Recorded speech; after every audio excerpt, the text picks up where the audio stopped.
LC. Looks like LC is here. And don't forget to hit that thumbs up or down. Either way. Just interaction. That's all that YouTube cares about. So, you know. After it uploads, comments are great. So anybody who sees this by accident or on purpose, it would be awesome. Hey, your little feet are wet. You been in the sink? Go on. She likes to get up and get in the sink. And lick the faucet. Nope. Nope, nope, nope. Yep, sit down right there. Sit down. Oh, boy. She's something else. Okay, what was I doing? Should probably message Dan.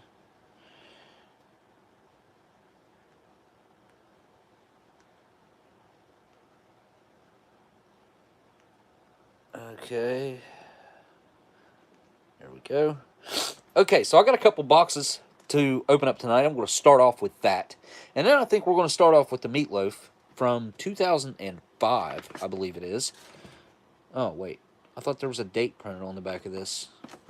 Am I losing my mind? I could have swore this had the ink printed date on the back of the bag. What am I even thinking of? Weird. And this has to be 2013 and down. Because 2014, first year they started putting French on there to be NATO compliant on the bag text.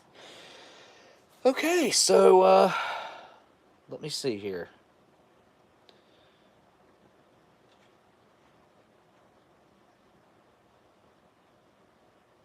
All right. Go home. And so I was wondering how long Meatloaf was a menu, because, well, it's never been a menu in like modern MREs that I know of. I don't think it was ever in this style bag. So I think it was gone before 2008. And for some reason I thought this was an 05, but I don't know why I thought that. It could be an 07, 2007 down. You know, I don't know. I'm going to have to look and see when Meatloaf was menu number 24, or how many years that ran. Excuse me. Okay. Menu list. Nope, that's not what I wanted. Try again. There we go. Alright, so we'll go back to 2007. Be the last year for this regular, well, tan bag. The first generation tan bag. And so 2007 it was, 2006 it was, 2005 it was, also 2004, 2003, and that was it. That was when it's, wait. 2002 it was called Meatloaf. Yep, nope, Meatloaf with Gravy. So, alright. So 2001 as well, 2000 as well, 1999. Wow, this thing ran for a long time. So it ran from 1999 all the way up until 2007. So it had a pretty good run. What is that, 8 years? 99, 2001, 2, 3, 4, 5, 6, 7, 9 years? 99, 2000, 2001, 2002, 2003, 2004, 2005, 2006. Yeah, 9 years. Had a 9-year run at menu number 24. Interesting. So I have no idea what year this one is, and that's going to probably change the content some depending on what year it is. 2007, it came with mashed potatoes, a cookie, jelly, crackers, cocoa beverage powder, and candy. Candy 1 was toffee rolls. It was friggin' Tootsie Rolls. That sucks. Anyway, so we'll figure out what year it is after we open it up. And then the vegetable lasagna. That was Menu 11. Oh, okay. That started in 2008. Yep, 2009, 2010, 11, 12, 13. Yep. Okay, so it ran from 2008 to 2013 as menu number 11. Now, it could have changed. I wasn't looking for that, but it could have changed numbers. So it literally could be anything from 2008 all the way up to 2013. And that's when you had changes happen. Oh, wow. I totally forgot. All right. Timeout. I'll be right back. Let me grab one of these boxes, and we'll get one of those opened up.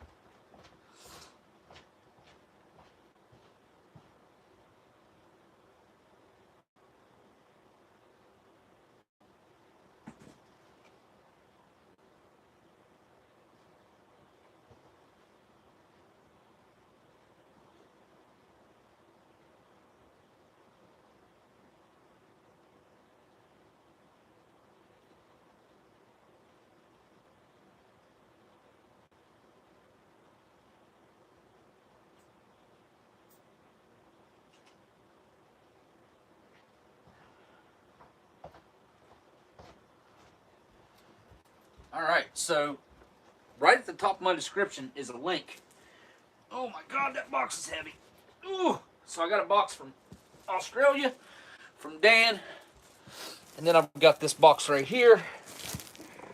Oh, hang on, I got to get rid of his address. From Delicious, and I have a link to Delicious's channel right at the very top of the description.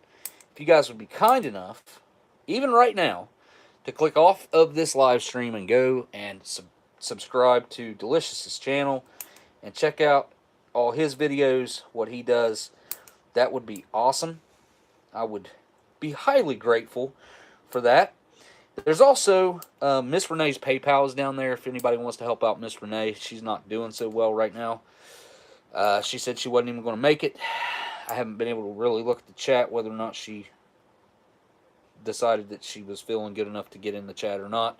But I know she's not doing well. She had a really rough day yesterday. I guess she said her pacemaker had to kick in, and I've never experienced that. Obviously, my grandpa had a pacemaker, and I watched him deal with his, and he died on his 70th birthday from a heart attack. So,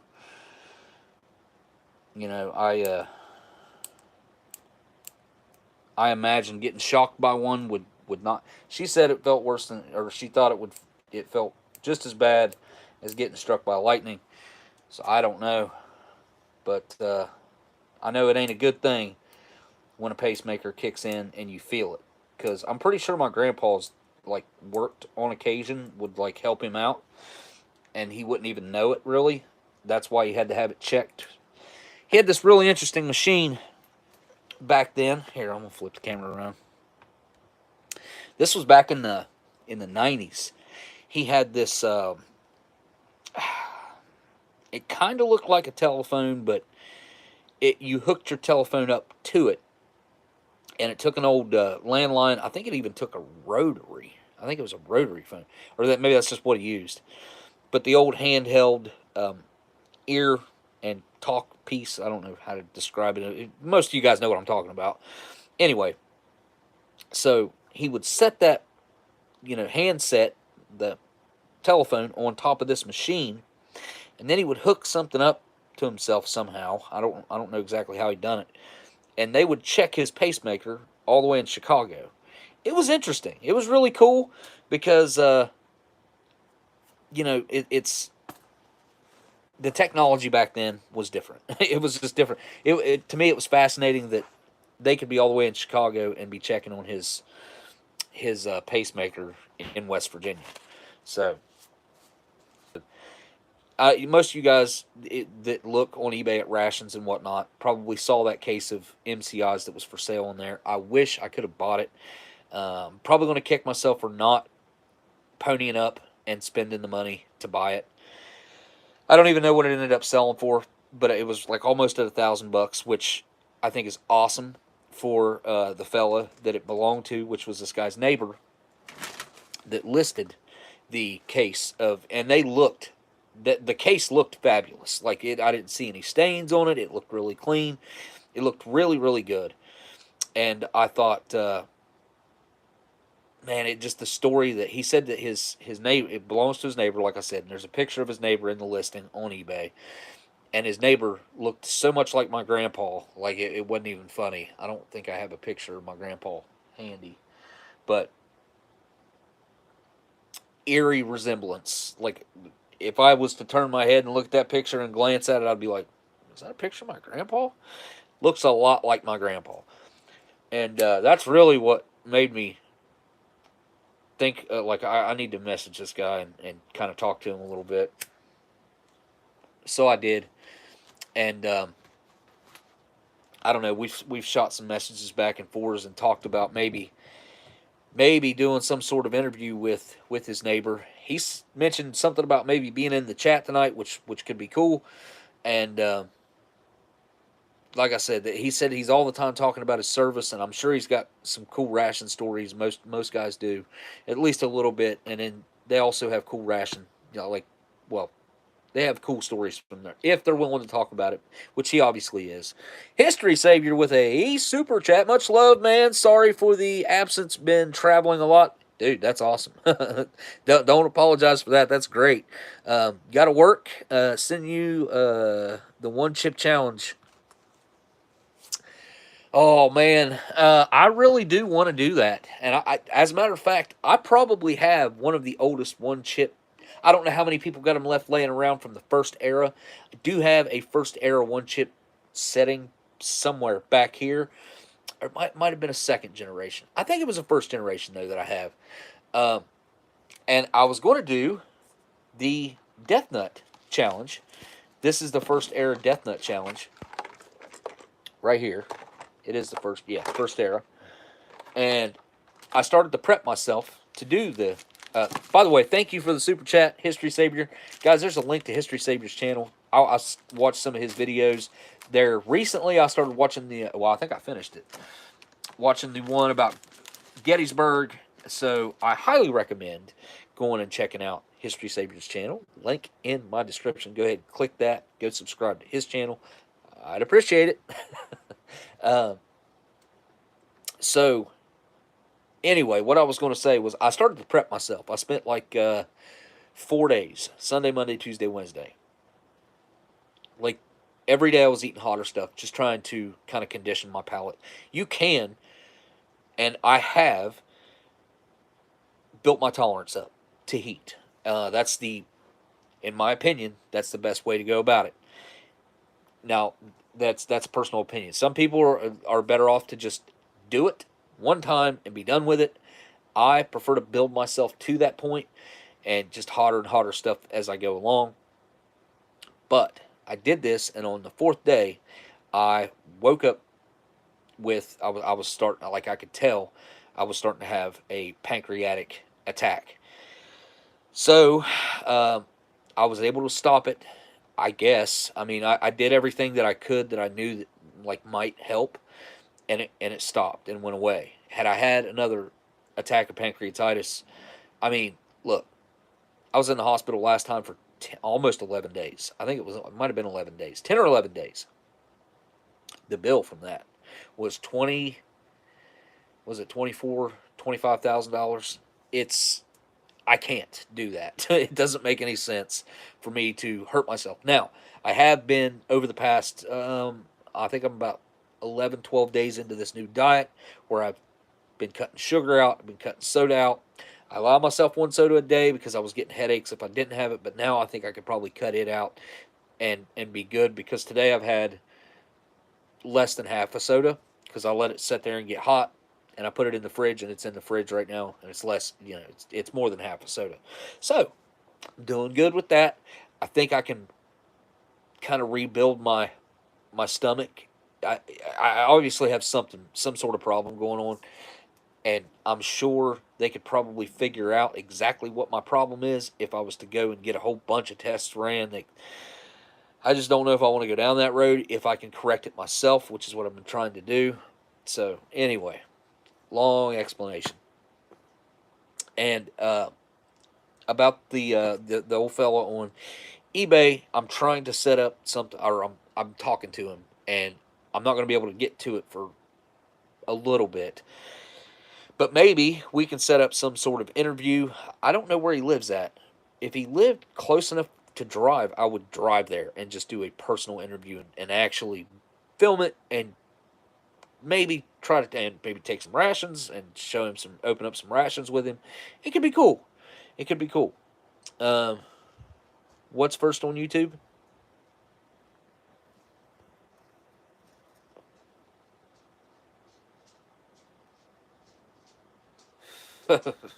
Daniel, yeah, spicy foods. It's not for everybody, man. I enjoy testing my ability to take that type of pain, because I guess I'm not. Some people, man, like they can just eat stuff like that, and it doesn't. They don't show it killing them. You know what I mean? But me, like it gets to me like really bad.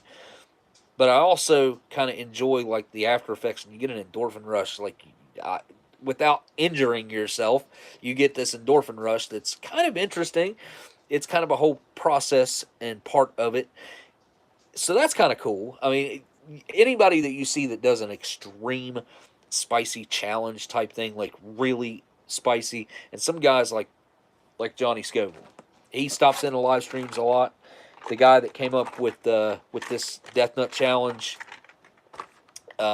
his tolerance is so high that, I mean, I don't even know. I've watched this man eat pure capsaicin, which is 13 million Scoville. It's the hottest stuff on the planet as far as spicy anything goes. And I watched him fill a pepper up with it and eat that, and it kind of made him. Well, the title of the video is like the closest I've ever been to freaking out, I think is what it was. But honestly, like I watched the video, I didn't think he was all that close to freaking out. I think he did pretty good. But maybe in his head, like that's what he was thinking at the time. So I can understand that. But he played it off really well, because when you're on camera a lot, as much as I am, and as much as he is, as much as a lot of us people that do YouTube or are quote unquote influencers, I don't like that word, you learn how to separate your day to day. It's just like sometimes I kind of equate it to how I was when I'd go to work. Like if I had something going on at home that would that'd be on my mind, or that would typically be affecting me, I would put that aside while I went to work, and then I would deal with it after. You don't want something that's going to distract you when you have a dangerous job like I had, and like a lot of people have. A lot of people have dangerous jobs. I mean, look, for instance, like Trucker's going down the road with, I don't know what, 60 to 80,000 pounds worth of truck and trailer, with a load in the back. That's dangerous. Like he's doing something very, like you got to be focused. You can't be distracted by your home life or whatever. So you learn to put stuff like that aside and just focus. And I try to be as real as I can, but I don't want to bring like personal emotion stuff into it unless it seems pertinent to the situation, which is rare. It's rare that that's the case. So, anyways, I want to get this box open. I need to rip off Delicious's address, which is probably not going to... Wait, can I get it that way? Custom sheet.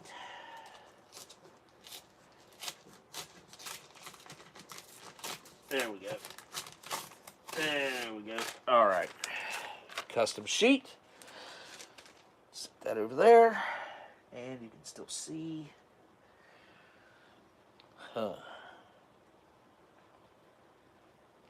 I don't care about my address, obviously. But I don't know if his address is out there like that or not. I don't think it is. Let's see here. Can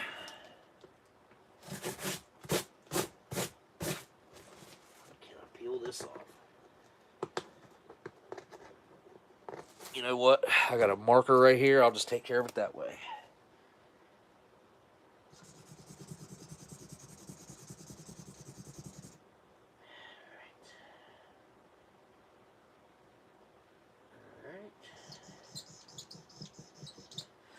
Good enough. We are ready to go. Let's see what's in this box.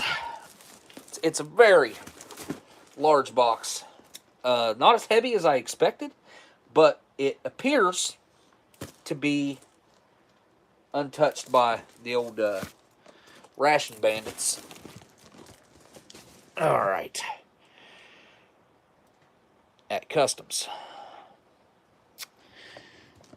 I think they should all wear, like, raccoon furry suits. You know, like those furry people that think that they're animals. I think Customs should wear raccoon suits. Because they're freaking food bandits. Did I tell History Savior thank you for that super chat? I think I did. Hopefully I did. Thank you for the super chat, History Savior. Thank you guys so much for the support like that. You guys don't have to do that, but it's highly appreciated. All right. How these got this, what kind of box this is. Sometimes they open up like this. Sometimes they open in the middle.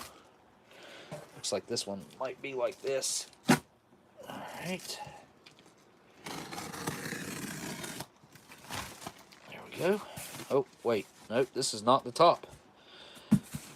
Whoa. Okay. Well. Shoot. All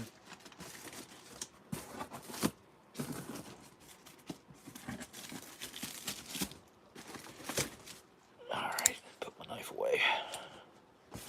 It's got some pretty nice dents and stuff in it. You can always expect that with the USPS. They love to mistreat packages. Or they love to do it to mine anyway. I don't know if they do it to everybody's, but they do it to mine. One person in particular that works for the USPS has some sort of agenda with me. And, yeah, she likes to mistreat my mail. Alright, so here we are. I don't know if this is a military box case or not. I know I have one, and it kind of seems like it's this shape and whatnot, but not sure. All right, let's get this bad boy opened up.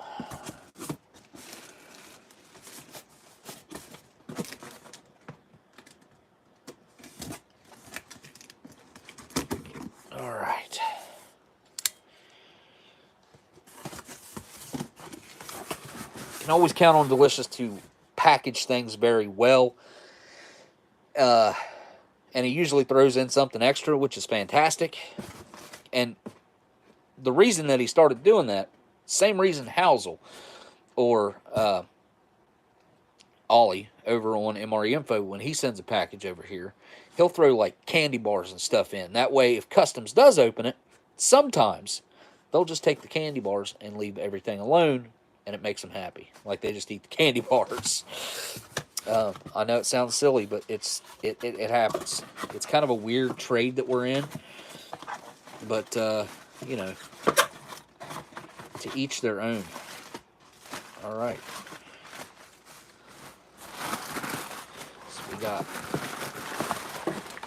some packaging here. And, yeah! There's an SRG menu number 7 right there. It's got a bunch of like sawdust on it. What's the date on that bad boy? 10/31/22 looks like is we're almost at the quote unquote Best Buy date. I've got some other killer news about that in particular. And we also have a menu number 1. Is this the menu that I had recently? What's in this? Where's our English at?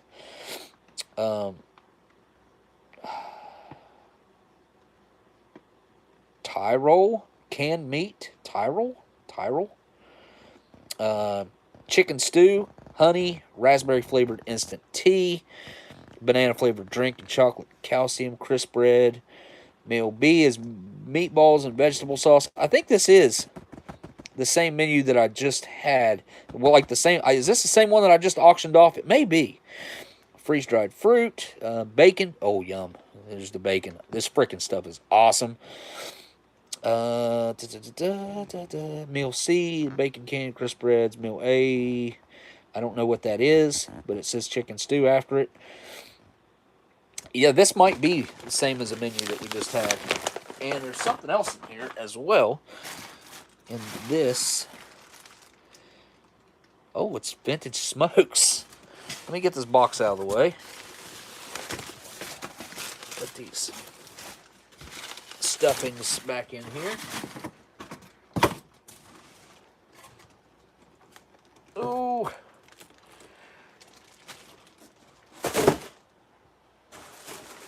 There we go.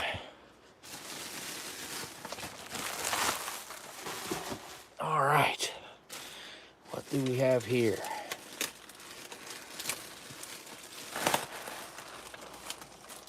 All right. Yeah, I didn't know he was sending anything like this. Whoa, look at that. Holy cow. That's like a treasure trove. Tipped. They look to be grape. Colts Mild by Old Port. They're the cellophane's open on the bottom, which is maybe a good thing. Well, they're definitely moving around in there. Not much smell coming off of them. 8 little cigars. Interesting. I've never seen those before. There's so many brands out there that... Oh, these are newer, I'm going to guess. You got to love... you got to love their marketing approach over there to turn people off of smoking. So...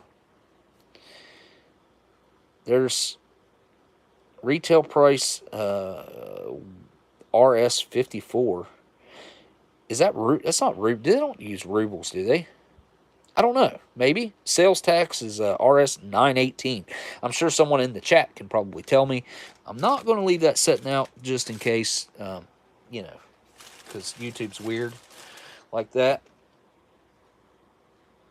Oh, those got to be Russian, right? Helicon. Those are freaking cool, though. I wonder how old these are. I don't think he sent an explanation on these. I'll have to get with him and see what's up. The loose tobacco in there looks good, though. That stuff looks good. I don't see any bug holes or anything. And I am getting my... Yep, can't remember. Let me think about it for a second. Carillia Slims. Like a Virginia Slim. But these are probably... Whoa, look at that tax stamp. That's freaking cool. I assume these are French. These exquisite cigarettes. Wow, there's only going to be like maybe 8 or 10 cigarettes in there, I would assume. These exquisite cigarettes have been created from a superior blend of tobacco to produce a slim cigarette of perfection. Perfection, huh? These look 80s to me. I don't know why. Barcode. Definitely could be 80s. Yep, that's what I'm going to guess. Maybe, or it could be 90s. Could be early 90s. Then we have Highlight. Look at that tax stamp. That is freaking awesome. Okay, LC's explaining RS. People would always buy Colts here when they would go fishing to keep flies away. What's LC? Teas, I mean, wait, what? Just trying to get an explanation on the. Also, it is okay. Rupees. Oh no, RA is rupees. So this is. What did this say on it? What? Which one was it? Was it? It wasn't that one. It was. It was this one. RS. RS. So maybe if I turn it sideways, that'll work. Yeah.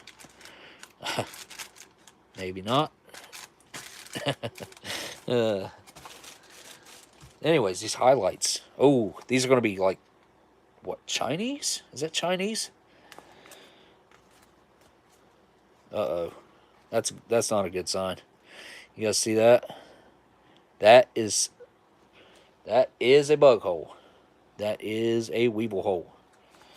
So those are, yeah, those are definitely eaten and pooped back out. Still a really cool pack, though. Love the international stuff like this. The little different logos and stuff on it. Really kind of a bland-looking pack, but yeah, I still think that blue is really cool. It's unusual. Oh, Jadrin? Jadrin. I'm not pronouncing that correctly. King size. Made in Yugoslavia. Love it when it tells me exactly where it was made at. Love that. Absolutely. And these are actually in pretty good shape, except for, dang it, it's got a bug hole too. A couple of them, actually. Oh, that sucks. Still, though, really cool display piece. What's that say there? I don't know. Very, very cool. I cannot wait to get these things on display, man. I have got such a cool collection of old smokes now. Like, and I don't have but maybe a tenth of them on display. Maybe. I mean, I've got a lot of smokes that need to be put on display. All right, well, delicious, dude. Thank you so much for all these vintage smokes, man. Holy cow! I'm gonna have to open a pack of these sometime soon. I would think maybe I'd open these since I bet these are got a little bit of age on them, but they're not too old. Oh, that packaging, man. Holy,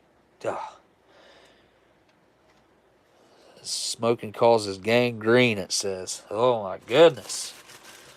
That foot is just brutal. Absolutely brutal.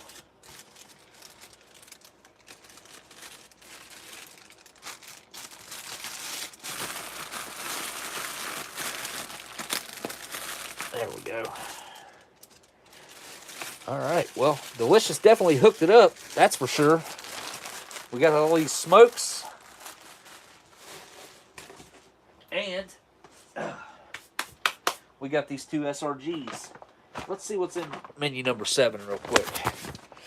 Menu 7 is, looks like special pork luncheon meat, chicken and stew, and sour sauce. That sounds good. I'm sure I've had this menu before. Because this is like menu 7 came along like 2 or 3 years ago, I think. Before that, they didn't have a menu 7. Am I reading the English part? Okay. Pork roulades and sauce. And then you got your rusks. You'll see is pork and gravy and crisp breads. So, I don't know if you guys can see that. You can pause this, and you can see it. But my mouth is watering thinking about these SRGs. If you never had one, try to get your hands on one because they are really, really good. The quality is amazing. There's been a couple mains that weren't my favorite, but they were still restaurant quality type food. It just wasn't my type of food. You know what I'm saying? Like, but most of them I love. I don't have anything negative to say about them at all. And you should be able to pick one up for a fairly reasonable price, I think. If you look around, you should be able to find them. I might even be putting one up with some stuff for Miss Renee again. So there will be that. I don't know if there's any for sale out there or not. There used to be. I've got to move these around real quick.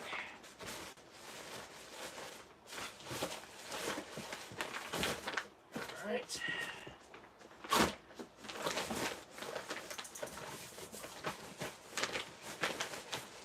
There we go.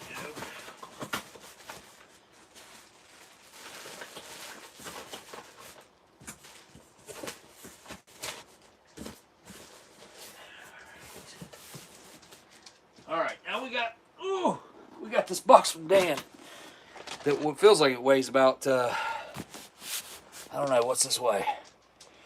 Probably 20 pounds or so. It's 9 kilograms, so that's 9.05. So what is that? It's close to 20 pounds, right? Kilograms, 2.2 pounds. So 10 would be 22 pounds.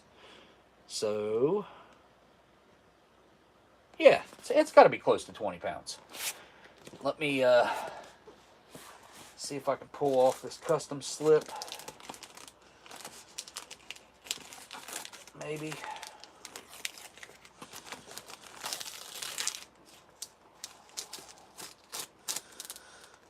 Ugh, nope, it's got tape on it. Dang it, hang on.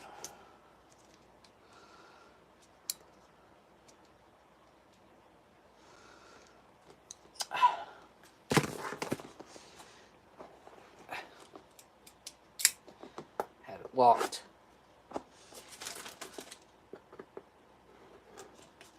Oh, yeah, this thing is heavy. Oh, it's got tape down there too.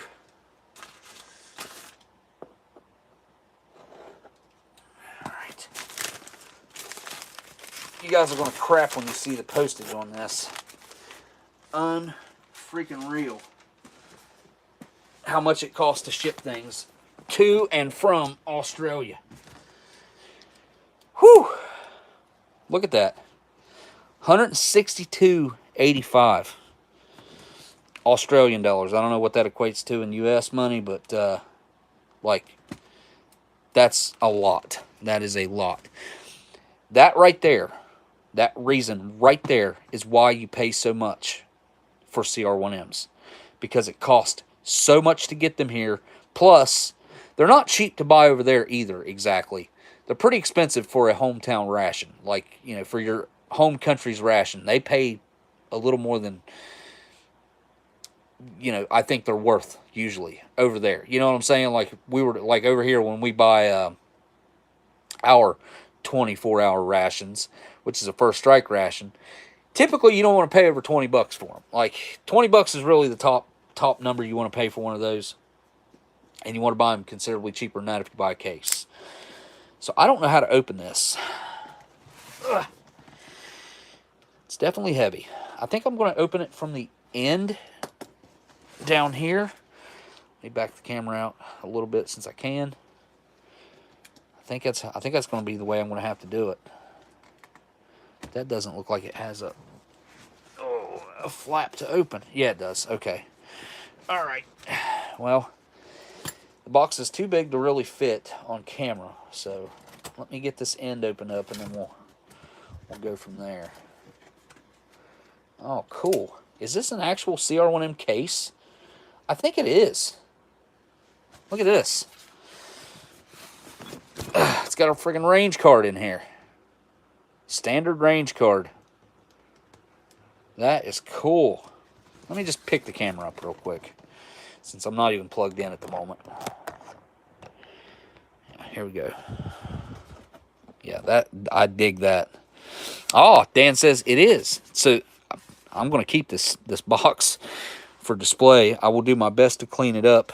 They definitely damaged it some on the ride over, which from Australia, that's kind of to be expected a little bit. You know, up here we got a real bad lick that it took right here. Goodness, yeah, it's pretty bad. All right. Oh, that is not a good sign, folks. Not a good sign at all. That looks like probably a Sustagen or something like that. Sustagen, I think is the way you pronounce it. Has busted. Oh, man. Oh, no. Those are potatoes. Those are freaking potatoes. Right there. Is that hole right there. Tell me this is not the PR1M. This is not the PR1M. Okay. Thank God. Okay, so I can replace this one, but I can't replace it with the same date, I don't think. Or the same menu, for that matter. Because, I mean, look at that production date on there. March 18th of 2021. Well, how am I going to fix this? I do not know. I do not know. Maybe if I make a little slit in it and use my vacuum cleaner to like make a negative pressure on it and suck all that dust out of there. I'm going to try something like that to try to help fix it. All right, so there's that one. Man, Dan, I'm sorry, buddy. That sucks. That hole right there definitely is, whatever happened right here is definitely the culprit of whatever happened there. And we got potatoes on the outside of this one, which is fine. I can clean that. That's not a problem. This, there we go, is also menu G. This one looks fine. Yes. Maybe it was creamy mushroom soup, because that's what's on the outside over there. And there's the mashed potatoes on this one's right there.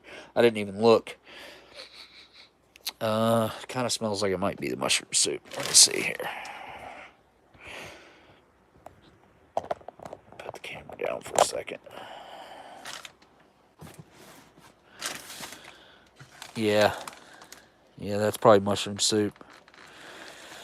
That's all right. I'll keep that one myself, and I'll figure something out. Figure it out.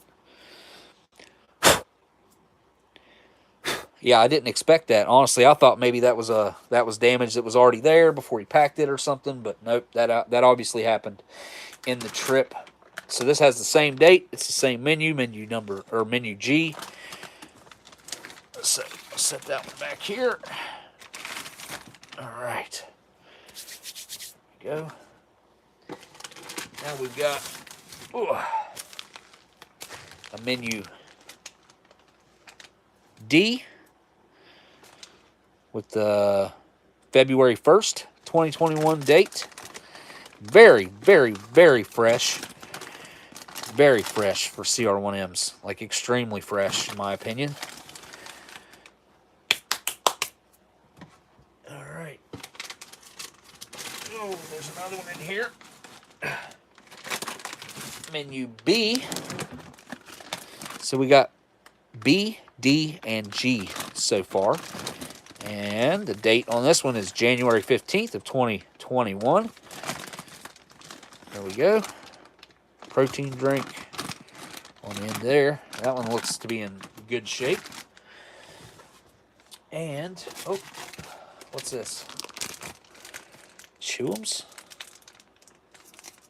Allen's, these are new. Long-lasting chew. Gummy koalas. Sleepy lime, happy black currant, grumpy pineapple, and cheeky raspberry. Look at their little characters. That one's happy black currant, grumpy pineapple. You got cheeky raspberry down here. Which one are we missing? Sleepy lime. Where's he at? I don't see him. There he is. Cool. All right. Now, this, yes. Okay. This looks okay. Thank God.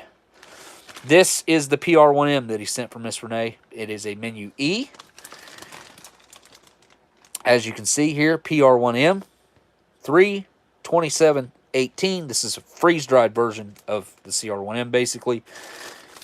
And yes, it appears to be in good shape. Thank God. Thank God. And there's something else in here too. Let's see what we got. There is some golden gay time popcorn. Okay, that's an interesting name for it. Popped time. A popped time is a gay time. Interesting marketing. I don't think they'd do something like that in America. I don't know that for sure, but I doubt it. Maybe. Maybe. Just because of the, you know, the different meanings of the word gay. But this obviously means happy. What flavor is this? How do I know? Or is it all, is this just like the golden gay time popcorn is that's their thing? Iconic combination of gay time vanilla biscuit crumbs and toffee that you love, now in irresistible delicious morsels of popcorn. Well, I've got to try that. It's making my mouth water, actually. All right, so we made it out with the PR1M. I'm going to slide that back down into the box right now. I don't remember how it was in there. Yep, I think that was it. And we got 3 CR1Ms that made it through not so damaged. So these, I'm going to be the PR1M and a CR1M, I'm going to be selling for Miss Renee to help out Miss Renee, because that's what Dan wants me to do.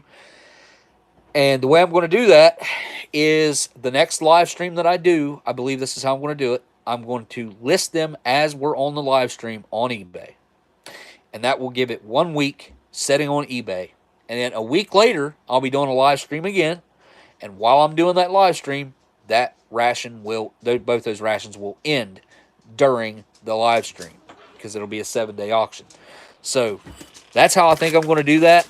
I haven't confirmed 100% that's how we're going to do it yet, but that's what I came up with as a plan. That way, it has the best chance of getting the most for Miss Renee as possible.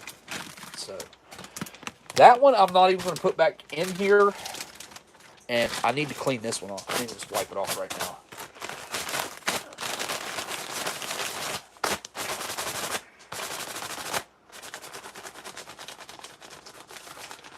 Some of that mushroom soup is kind of stuck to the plastic on the outside.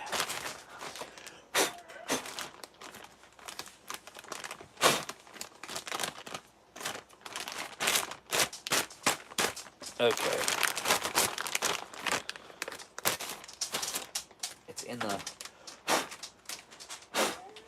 crease of the plastic.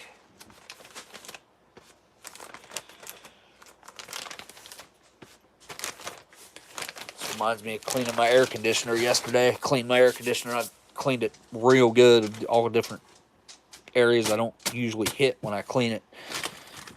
I think that's pretty clean. Clean enough for now. I do need to clean it a little better. I need to take like a wipe or something to it, maybe, or maybe just some water on a paper towel, something that won't disturb the ink on the package. All right, the other one is not going in there right now. All right,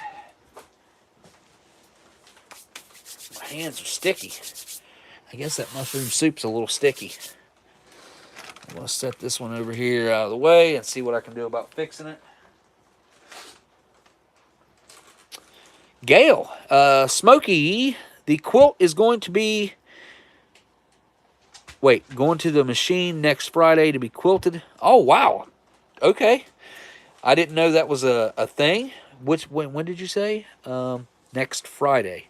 Okay, so I think we're going to be able to like fit the quilt in about the right time, I think. It's thank you so much, Miss Gail, for doing that for Miss Renee as well. That's so huge. So much work. I know it's very, very labor intensive, and we all in the community appreciate you doing that. And like I said, I don't know how we're going to sell that for Miss Renee yet, but I need to talk to you about that. But regardless of how we do it, I'm going to be bidding on that one myself. I don't know how you guys feel about that, but let me know if you think that's a problem. If that's a problem, I will not. And maybe I can just pay Miss Gail to make me one. maybe that'd be better. That probably would be better. All right, I got to try this. It's made by Griffins, and then it says Marvels. So I think it's Griffins. It's the company. Made in Australia. Where's the company at?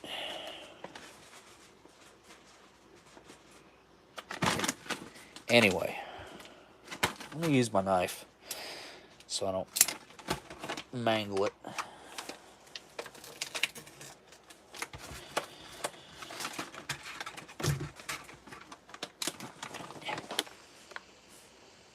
It smells like toffee and popcorn. I don't really smell the chocolate. It's making my mouth water, that's for sure.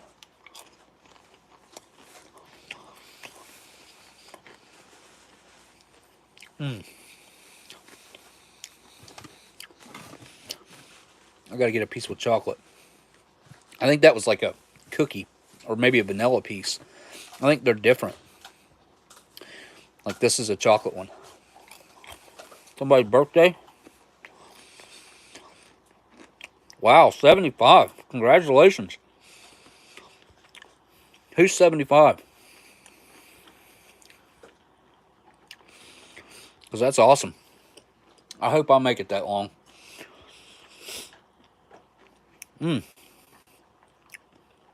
Oh, we've had frost here. Probably 2 weeks ago. It was the first time I noticed one. See, there's no like chocolate on that. There's a little tiny bit right there, but I think it was by accident. Amber will like this. I'm sure of it. It's good. I'm going to go let her try it right now, actually. Popcorn Amber. No peanuts or anything. From Australia.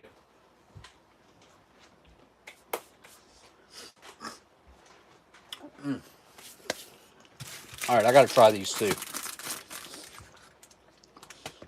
Long-lasting chew, huh?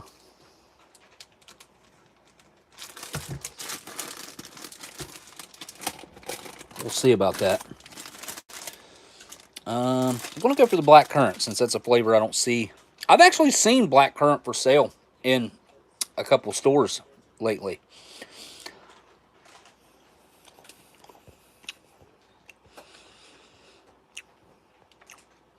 James, 62 Friday. Hopefully I make it. I hear you, man. We're not guaranteed tomorrow. There ain't no doubt about that. So that's not a strong black currant as some other things that I've had, which I'm not really used to the black currant flavor. The boiled sweets, that's what this reminds me of, is a British boiled sweet. The black currant flavor, very similar as far as the taste. It's almost identical, except obviously this is a jelly and that's a hard candy, but the flavor's very similar.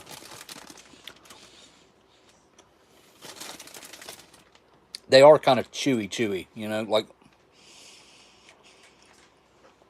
I don't know if that's a good thing or a bad thing. Depends on who you ask. I think I prefer my gummies to like chew up quicker and easier. But these aren't real stiff. They're soft, but they're just kind of hard. I don't know, hard to chew. Like they just take longer. I don't know. It's kind of weird. They're stiff, but not stiff. I don't know how that makes any sense, but it doesn't.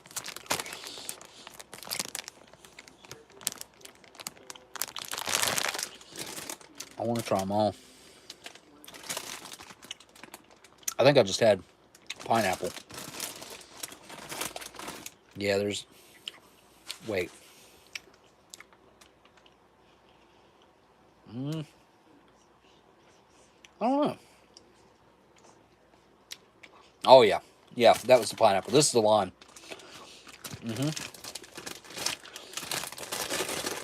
All right, I need a cheeky raspberry.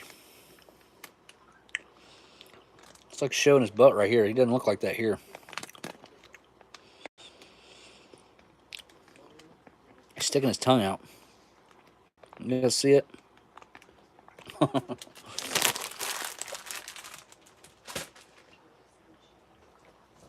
All right, yeah, Dan. Oh, Miss Gail, thank you for that super chat, by the way. I don't think I said that. Thank you, Miss Gail, for the super chat and everything that you've done. Yeah, these do take a while to chew up. I mean, I guess I could just swallow it, but nah. Kind of got like a little bit of air trapped in them. I don't know if you probably not be able to see it. Yeah, got like air bubbles in them. Well, all I need to get ready for tomorrow, I'll be auditing outbound shipments of on the dock tomorrow. At least that means a fast day, but a pair of sore feet. That kind of sounds like a decent job, I guess. I mean, it depends on what you're auditing. Are you just like shipping containers, or what are you auditing, Miss Gail? Oh, Miss Gail's taking off. Oh, yep, that just about choked me. Yes, they are extra chewy. Yes, for real. I don't know what to compare it to. I don't eat a ton of gummies, but I would say, I mean, compared to the last ones I had, probably twice as chewy. I mean, I'm swallowing it, but way before I should probably. I mean, I could definitely chew on it longer, chew it into like 4 or 5 like cut pieces with my teeth, and then you could just chew on it. All right, so Meatloaf. Let's find out. Wait, is this got a date on it? It's made by Warnick, so it's not going to have a date, unfortunately. I think Warnick is the only one that doesn't do a date, which I really wish that they would start putting dates on there. Oh, before I go any further, I think I saw it on the freaking Daily Show, which I'm not a fan of, but I watch it just so I know what's going on. On both sides, on all sides, I guess is what I should say. They covered a story that's also been covered by other news outlets. There's talk of doing away with Best Buy dates. Now, I started talking about this about probably 2 years ago, maybe a year ago. I'm going to flip the camera around. We're going to talk for a minute. I'll smoke before we open that. So, I don't know what it's going to take for that to actually happen. James says he heard it too. Okay, good. That means it's actually going around a little more than just on, which I know it wasn't just one news outlet. So,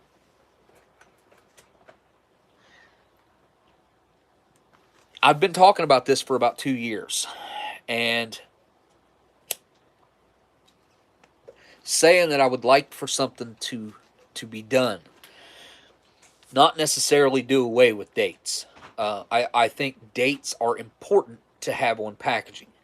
I think every package should have a production date stamped on it, so you know exactly when that was made and put in that package. Then, as humans, we can pretty much figure out what's going to be good and what's not going to be good. Like, I've said this, I've talked about this at length, but billions, of dollars worth of food is thrown away every year. And out of those billions, I'd say 75 to 80% of it was probably still good. When you get into baby formulas and milks and certain things, you can't really stretch the dates. Those things should still contain best by dates because those dates are accurate. Those dates do and have been tested to the point to where they know that's when it's going to go bad.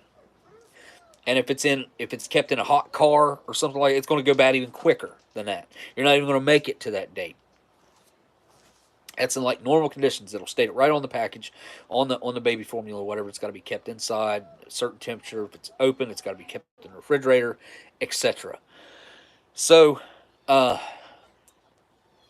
think this could be huge. I think this could save so many people so much money because you got those people, a lot of people. I don't know. I think a lot of us are not that way, but a lot of people, if they see a date on something, they're going to see that date, and if it happens to be in their pantry or in their possession, whatever, after that date, they're immediately not going to look at it. They're just going to throw it away. It's going in the trash. Most people are that way. They just are. They've been conditioned to be that way.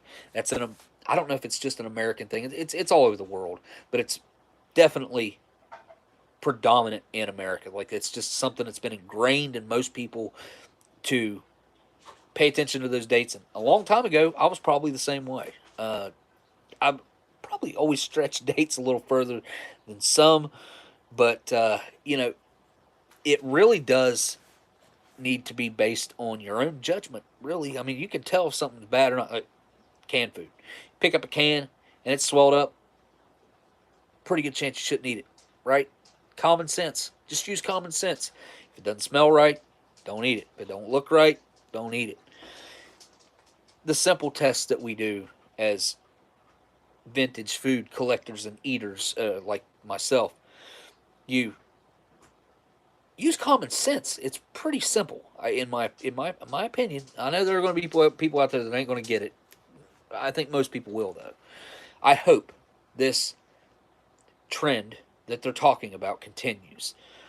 I would love to be an advocate for this. I would love to be a face for this. I would love to push for this because I think it's something that most people need to have their fears eased about food that's past the date. And where Amber works in retail, I know how much stuff gets thrown away. Like I've seen it. I've seen it myself. Dumpster full of just stuff. And they won't donate it because they're afraid of the repercussions. And doing away with dates, that would help. That would fix that too. I mean, if they're going to cycle stuff out or whatever, they can cycle the stuff out and actually donate it to homeless shelters or whatever. Because there's not going to be if you eat it past this date and somebody gets sick, you're liable. No more of that. Most things don't need best by dates. That some things do. Some things don't need to change away from that. Like I said, like mainly baby formula is the one that pops into my head when I think about dates that don't need to go away. But definitely something that's exciting for me to hear that it's being talked about in the mainstream media is actually talking about this, and that means that bigwigs, the heads of, I don't know who really where this is going to start at, because it's not the food companies. Food companies are going to lose money. Food companies will absolutely lose money because of this. They're probably fighting against it as hard as they can. That's my personal thought on that, because they don't care how much they want. More waste. The more waste, the more they sell. Dan says, pick up a can. If it's swelled up, common sense tells me to sell it online. Well, there's that. There's that aspect of vintage and swelled up cans. There are guys out there like me that might buy it. There's an audience out there for everything, and there's a person out there that'll purchase just about anything. You just got to find that person. Thank you for the super chat, Dan. I appreciate that, man. Yeah, that's. I'm sure it happens. All right, let's look at some Meatloaf. Let's look at, I don't even know what year this meatloaf's from. It's at least, what, 15 years old? It has to be at least 15 years old. Well, maybe I can get the camera to turn around. There we go. Oh, I got to plug in. There we go.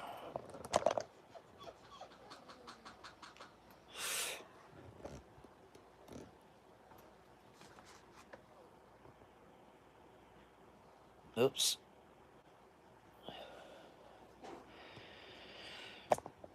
There we go. All right. Meatloaf from at least 2007. Let's see what year this thing is. Probably should just cut it open instead of trying to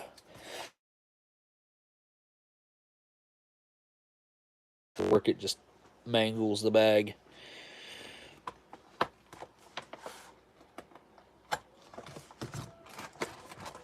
Right on top is some cheese spread with jalapenos. A funny looking package too. Look at that package. It's like short and fat. 1.5 ounce.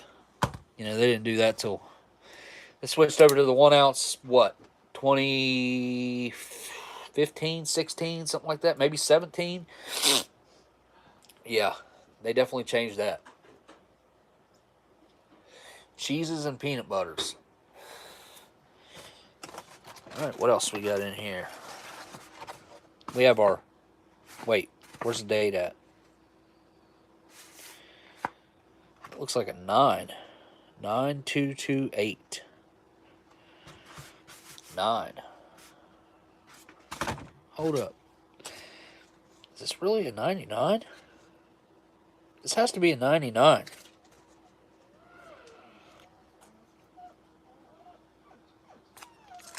Yeah, because it can't be a 2009. A 2009 would be this bag style. Has to be a 99. Yep. 9208. I had no idea this would be that old. This is the first year of Meatloaf, y'all. This is the first year that this particular menu came out. How about that? That's friggin' awesome. And we got a janky looking flameless ration heater that I can guarantee you just by looking at it would not work. Try if tech. Oh. Try if tech. It's True Tech. Okay. Whoops. Try if tech. Yeah. Try if tech. I'll have to remember that one. I probably won't. What else we got in here? We got some crackers labeled 9244. Ooh, vegetable crackers. Yum. These are good ones, man. Like this era of vegetable crackers, I like. And these ones are sealed very well, so they should be good. All right, what else we got in here?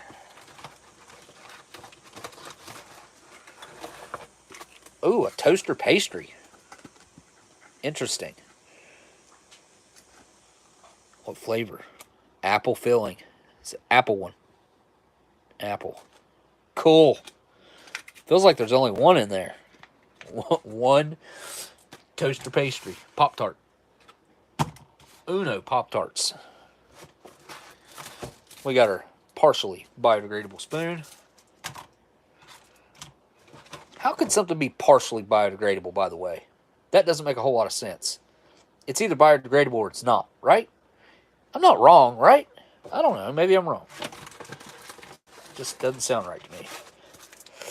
CT's favorite drink mix, Grape. I really didn't expect this to be this old. So this thing is what? 21, 22, 23, 20, 23, 24 years old? What would it be? 99 to...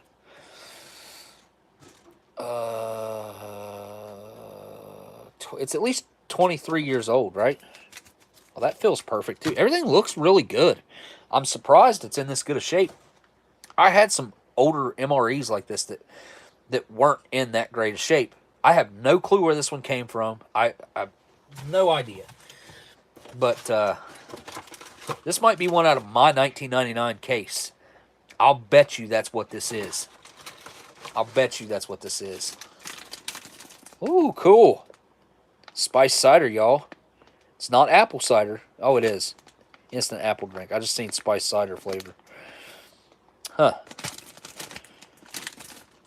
251st day. Pretty late in the year. Nice looking bottle of Tabasco. Is that another drink in there? What the heck? Look at that. It's got 2 friggin' drinks in it. Oh, we got to check that out. What else is in here? We got, noodles in butter flavored sauce. Look, the box was masking taped at some point by someone. I just taped it back. It's like the glue came off of it.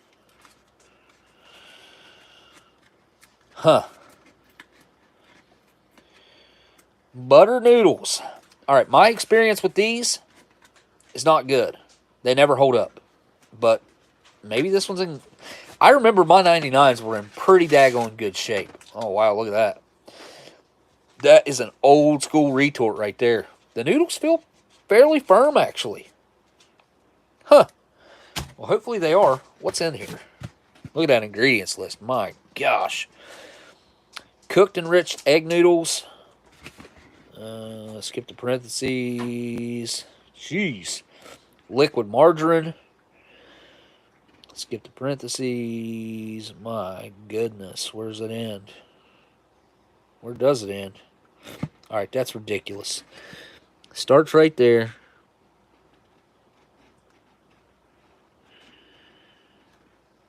Doesn't end until right there. Starts right there where it says liquid soybean and doesn't end until right there. All that in your liquid margarine. Then you got modified food starch, and then salt, natural butter flavor. Not very much of that, less than 2%. Turmeric, onion powder, spice, garlic powder. All right. And that's it. That's everything in the bag. Let me get the meatloaf out real quick. Look at the freaking ingredients list. I can't even fit it on the screen. Look at the ingredients list for meatloaf. This is when they went a little, in my opinion, they went a little overboard with additives and ingredients. And, like, we don't need all that breakdown. Really, we don't. I mean, nobody needs that detailed of a breakdown of what's contained in, like, the liquid margarine. Like, we don't need to know what that breaks down to. All right. Meatloaf. First ingredient is beef. Great. I'm glad to see that. Get me out of the prince. Well, let's see what's in the meatloaf. Beef, water, tomato puree, diced onion, breadcrumbs. Sounds like a classic meatloaf. That's awesome. And then everything else, lots of spices and whatnot. Corn syrup, salt, caramel coloring, garlic sugar, spice, tamarind, really. I can't believe they used that. Black pepper. Lots of stuff. Lots and lots of stuff. 280 calories. Not bad. Sodium, on the other hand, is redonkulous. 47% of your daily value. 1,130 milligrams. That means I don't need to go in too awful hard on eating this because it'll kill me. All right. Get these boiling and we'll check this other stuff out.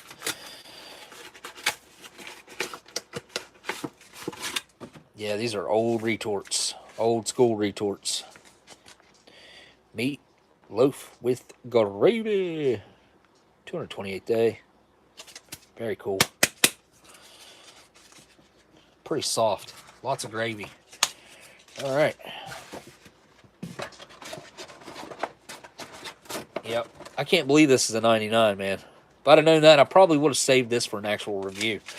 But it should be in good shape because this had to have came out of my case of 99s, which means that they should be in really good shape. Oh, hi. Hi.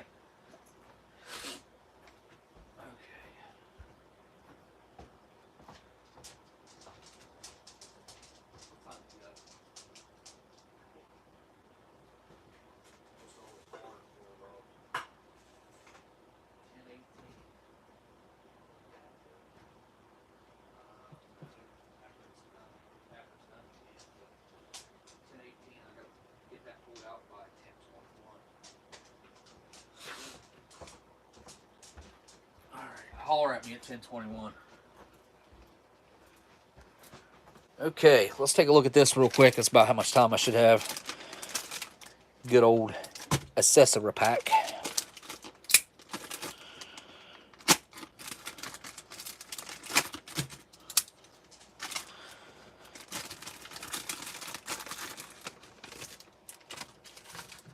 Alright, first off we got our matches. Nice shiny pack. Of course they're going to be made by D.D. Bean & Sons. Wonder how much money they made off that military contract. White tip. Strike on back. Military matches. Damp climate. Iodized salt. Diamond crystal. Specialty foods. Got our little moist towelette. Gonna be made by National Towelette Company. They straight up make towelettes. Got some faded looking gum. It's not looking like it's in very good shape. Similar color as the matches though. You got your US issued butt ration. Toilet paper, napkins. Really?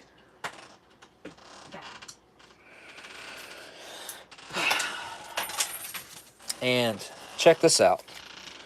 So not only did we get the spiced cider, we also got an iced tea drink mix with lemon. That is cool. I don't remember ever having an accessory packet like this that had both of these in it. Oh, I almost forgot. Some pretty dark Tabasco. It's not super dark, I guess, but I'd say it's pretty normal colored for a 99. 211th day. It looks like it's in great shape, though. Really nice looking little bottle of Tabasco. All right. I'm sure it's probably time for me to go get the mains. I'll be right back.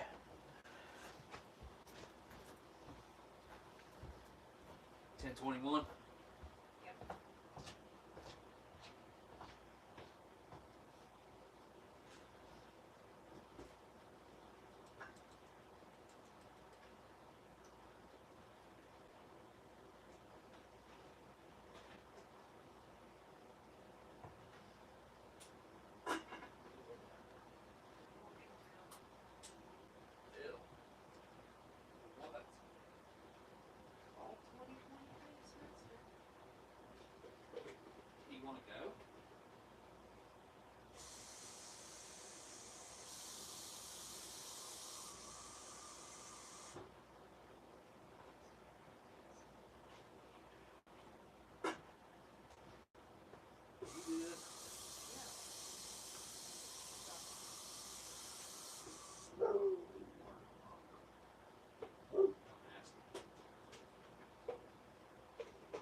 Our water is awful. Looks horrible.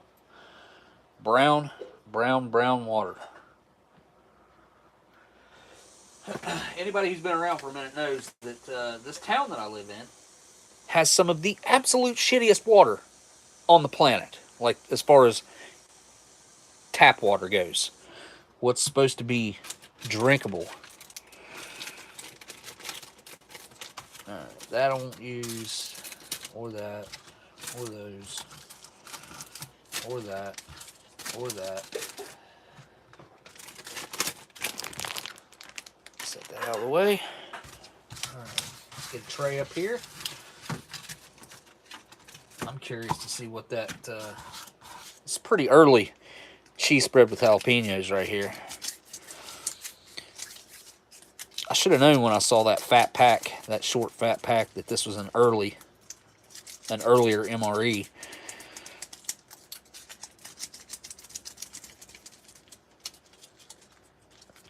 Cheese spread feels good. It's very liquidy.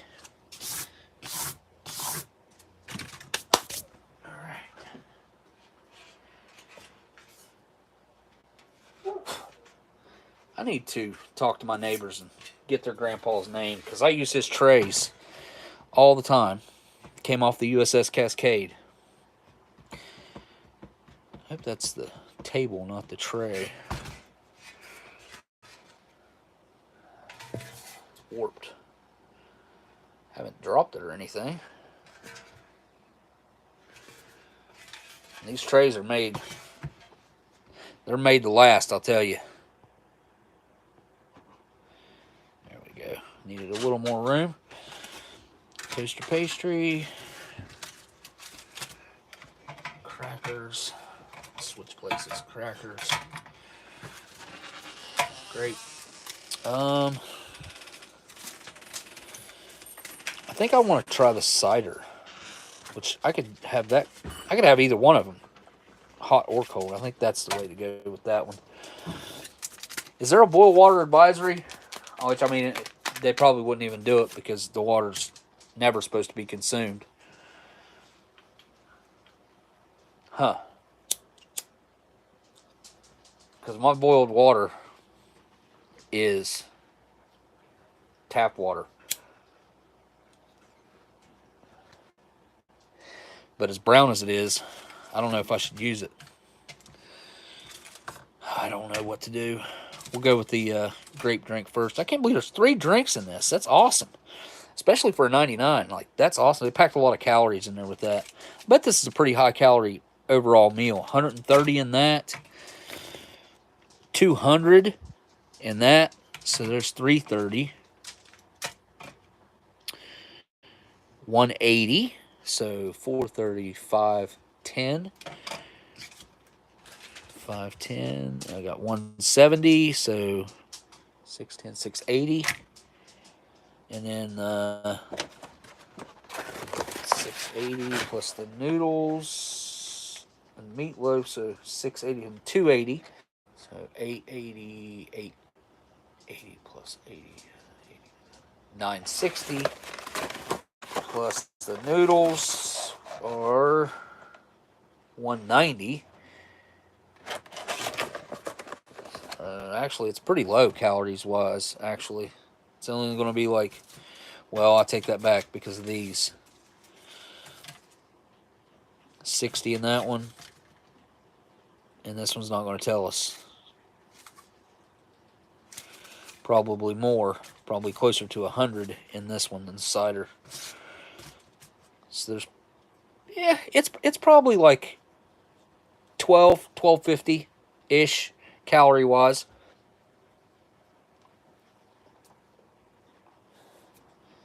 Cup. I need a new... let's see what cup we got down here. I haven't used yet, so I probably won't use them. Yeah, that'd be stupid if I used them. People's nasty hands on them. Plus, those cups were for sale, like, right by the bathrooms. Like, Porta-John thing in the Jungle Gyms. I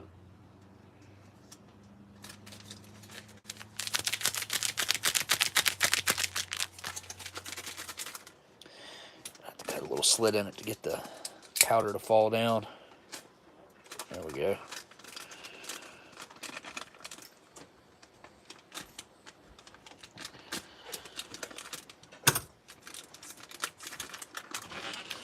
Very blue. Very blue. The powder is. Not purple.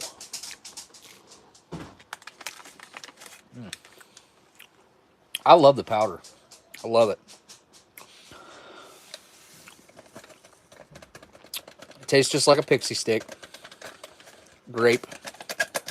It's a little more granular than a pixie stick. Sometimes they're as smooth, but like that middle powder.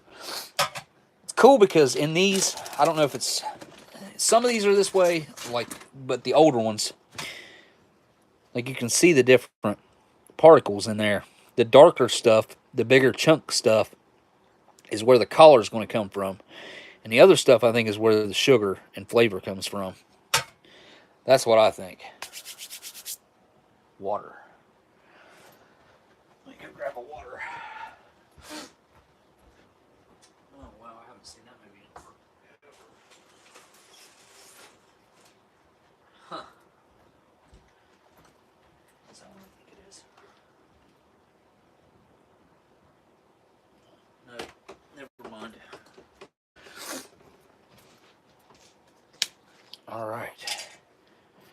Anything else cool been going on news-wise, y'all? Let's watch this change colors. Instantly black. That is pretty well black. I think it called for 12 ounces. Can't remember. Pretty sure that's right. And that would be about 12 ounces in there. I think those cups will hold about 14, roughly.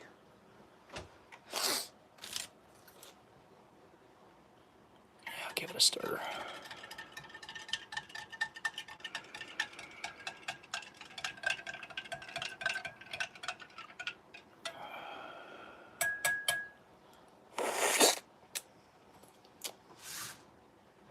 Alright. Yeah, I hate to ruin one of these by putting that nasty hot water in it. Maybe I should just make the iced tea cold, maybe? I'd like to have that hot apple cider, though. Plus, I got that new Bob Ross mug up here I need to try out. See if it changes colors or anything.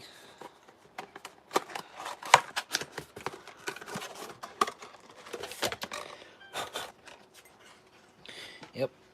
Didn't wash that one either, but at least it was in a box.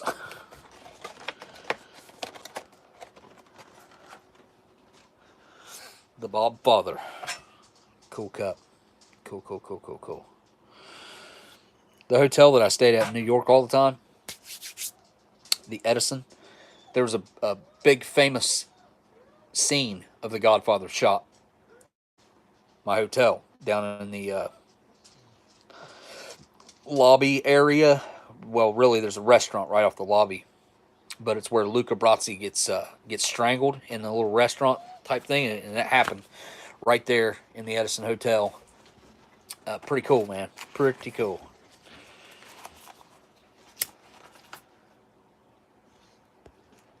Just had one of last year's Mountain Dew Voodoo earlier.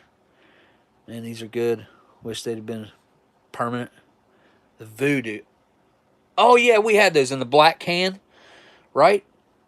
Has it been a year for that? My God, I remember having one of those not that long ago, it seems like. Yeah, there was like an orange can and a black can. I think I tried them on the on a live stream. All right, we're going with the apple cider because I got the apple pastry too, so that'll be good. One of these days, there's not going to be any more of this stuff like this floating around out there, man. Them older MREs are getting harder and harder to find. Kind of chunky. I want to try this powder on its own. Whoops. Well, dump all that in there. I'll just dump it all and I'll try again. There we go. Didn't want it too much. Ooh. Cinnamony. Tangy. Ooh. Berry. Sour. Oh my gosh. Ooh. Holy cow. That's like a warhead. Oh my. What the heck? It was the chunks. Whatever those chunks are sour. My God. What's that stuff called? That powder that makes everything really, really sour. LA Beast used it all the time. I cannot remember. Just watched Mountain Dew Voodoo review.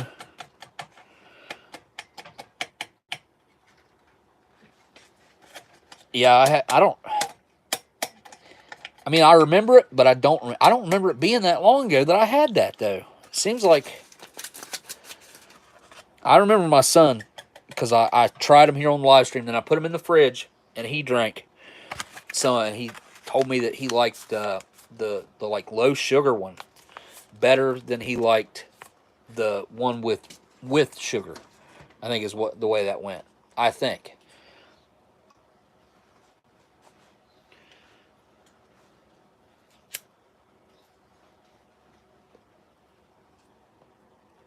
I have like 4 or 5 different, I would say, old.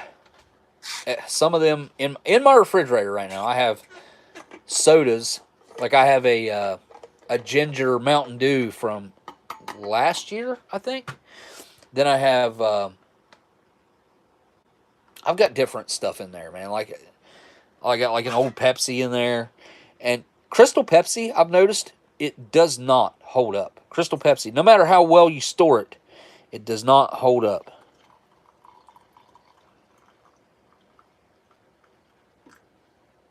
I don't want to give it too much water. How much water was I supposed to give it? Dang it.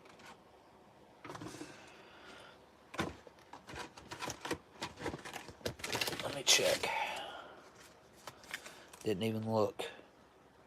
6 ounces, yeah. Okay, so I gave it plenty of water. That's plenty.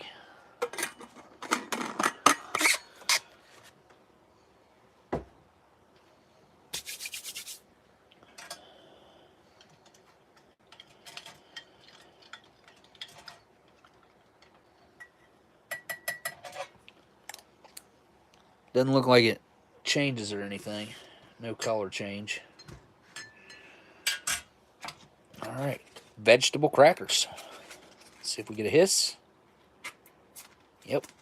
Kind of a little one. These crackers were always more fragile than the standard crackers. Look at the... I'm assuming that's probably tomato. Like a little chunk of dried tomato. Or something. Vegetables, to be exact. About as exact as I'm going to get with it. What's it say? Vegetable blend: carrots, onions, tomatoes, celery, red and green bell peppers. And that's it. That's your vegetables in there.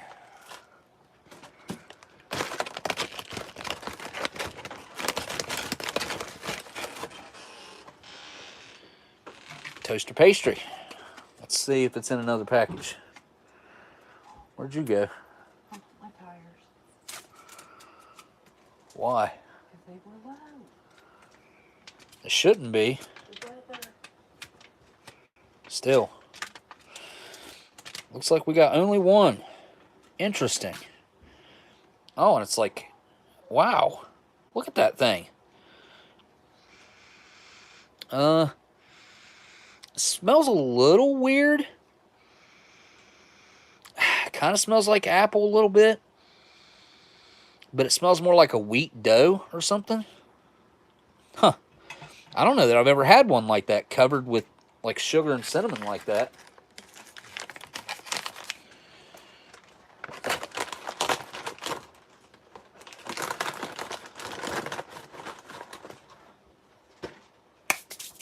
All right, let's get the mains out and see what they're all about. Let's do the noodles first.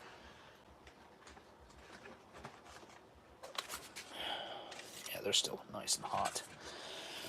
Butter noodles. Hopefully they're not too funky. What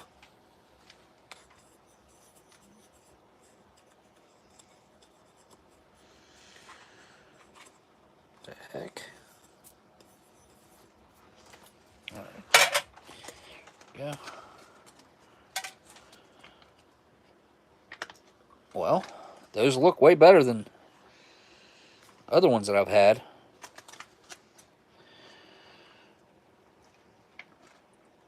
Yeah, okay. I'm not mad at that. I don't really like the way they smell.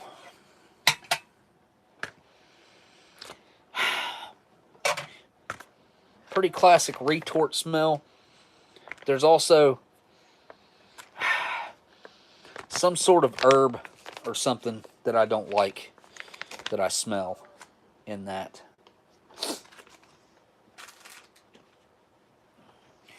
Meatloaf. All right. This should be good. Should be cool to look at anyway. Nothing else. lots of gravy, and like a Salisbury steak size chunk of meat in there. Beef was the first ingredient, which I'm glad to see.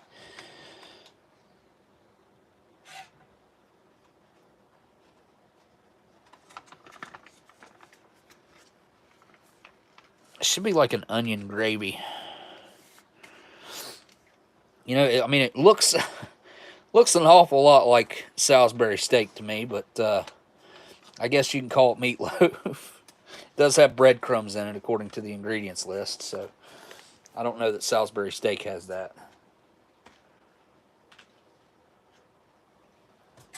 But it looks pretty much like a classic Salisbury steak. Alright, well, I'm going for it. Maybe I should go for a smaller bite first. I'll look at the cross section on it. There we go. Not bad. Not bad. You know, I can smell the onion. Obviously the beef and the brown gravy. I don't know. Here we go. Down the hatch.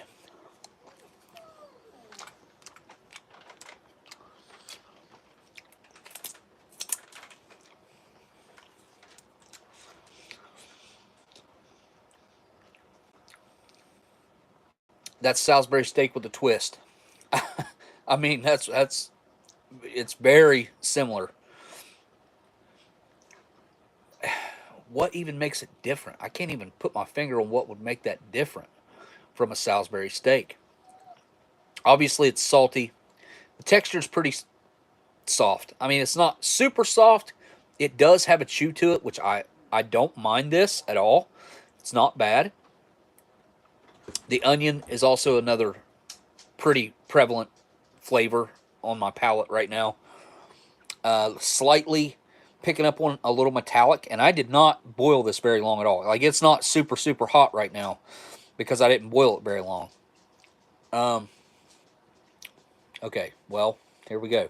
Starting to get some after effects on my tongue now. Well, it took a minute. Usually it doesn't take this long for me to start getting weird effects on my tongue. Usually it's almost instantaneous. Not exactly instantaneous, but very close to it. This took like, what, 10 seconds, 15 seconds? And maybe it's because it's not bad. It's just on the verge of. I don't know. If you've ever eaten anything vintage that was bad, the way I could describe it is there's a slight numbness to it. Not like a stark numbness, but a slight, very gradual and easy. And then there's also this weird, like, you know how like when you rub your teeth right after you brush them, it's like, like the squeaky? Like that's how your tongue is against the roof of your mouth and your cheeks. It's like that. It's like squeaky. That's how I can describe. That's how it is. It's exactly how it is. It's like weird. That's what I'm experiencing right now. I did not say experiencing properly. I said experiencing. Or I don't know how I said it. I'm going to eat more of it just because I'm a glutton for punishment. And I want some gravy with it. All right, here we go. I mean, I freaking like it. I do.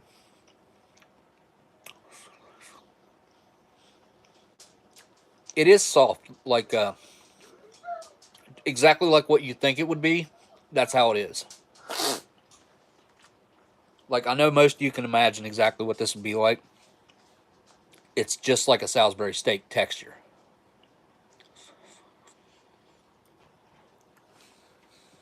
Yep, I'm definitely getting the effects on my tongue. All right, I got to try these noodles before they get too cold. All right. Not going to go crazy with it. Butter noodle.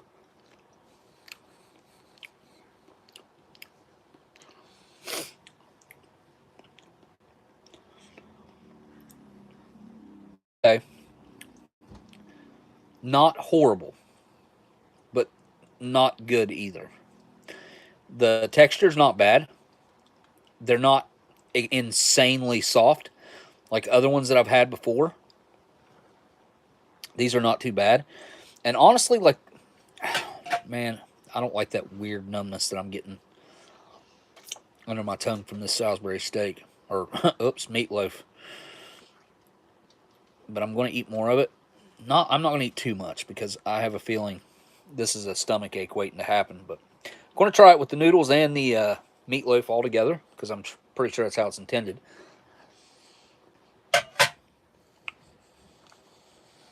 There's a little bit of a burning effect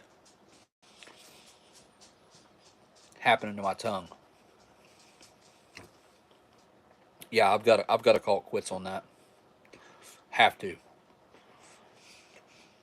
It's getting worse with every bite. Yep. Yep. Clean my spoon off. That sucks, man. I wish that would have been fully edible because I would have eaten all of that. I like it. I like the flavor. I like the texture. I like everything about it, except that it's not good, really good anymore. I think you could probably get by with eating. Maybe I don't know, man. I don't want to get sick. I really don't feel like having a stomach ache. And when you're talking about a meat product like that, making your mouth numb, it's best to stay away from it. Unfortunately, it just is what it is. All right, cheese spread jalapenos. I'm pretty sure this is going to be dark as I'll get out. And let me try the cracker on its own. Oh, when this was new, man, this would have been a menu to have, I think. I like it. I like it even though it's bad. Like, that's what makes me want to keep eating it. Even though I know it's bad. Like, I know I shouldn't eat it. It still tastes all right. It's not the taste that's off. It's got a slight metallic taste to it. Just slight, which is probably just from sitting in a retort. It's the numbness. It's the numbness that scares me. So, scares me is not the word I should use. It's the numbness that makes me want to stay away from it. That just kind of turns me off of it. And I know how that'll... Oh, my God. Oh, that is some of the worst looking cheese spread I have seen in a minute. It's like curdled. Can you see that? And it doesn't get any better. Like, it's just, that's how it is. Boy. Ooh, wow, that's really sour smelling. My goodness. Okay, well, that just needs thrown away. I'm going to eat it anyway, I suppose. All right, here we go. Yeah, it smells really strong and sour. Yeah. The cracker kind of overpowers it a little bit because I smell both. I guarantee you, no more than that's on there. It's going to have a lot of flavor. Let's see.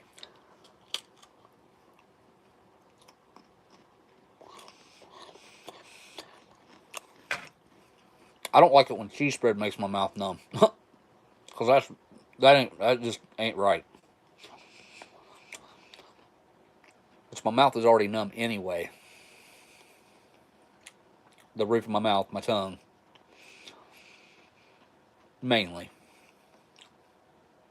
And the cheese spread, on top of the weird effect that I've already got going on, it's like a burning sensation.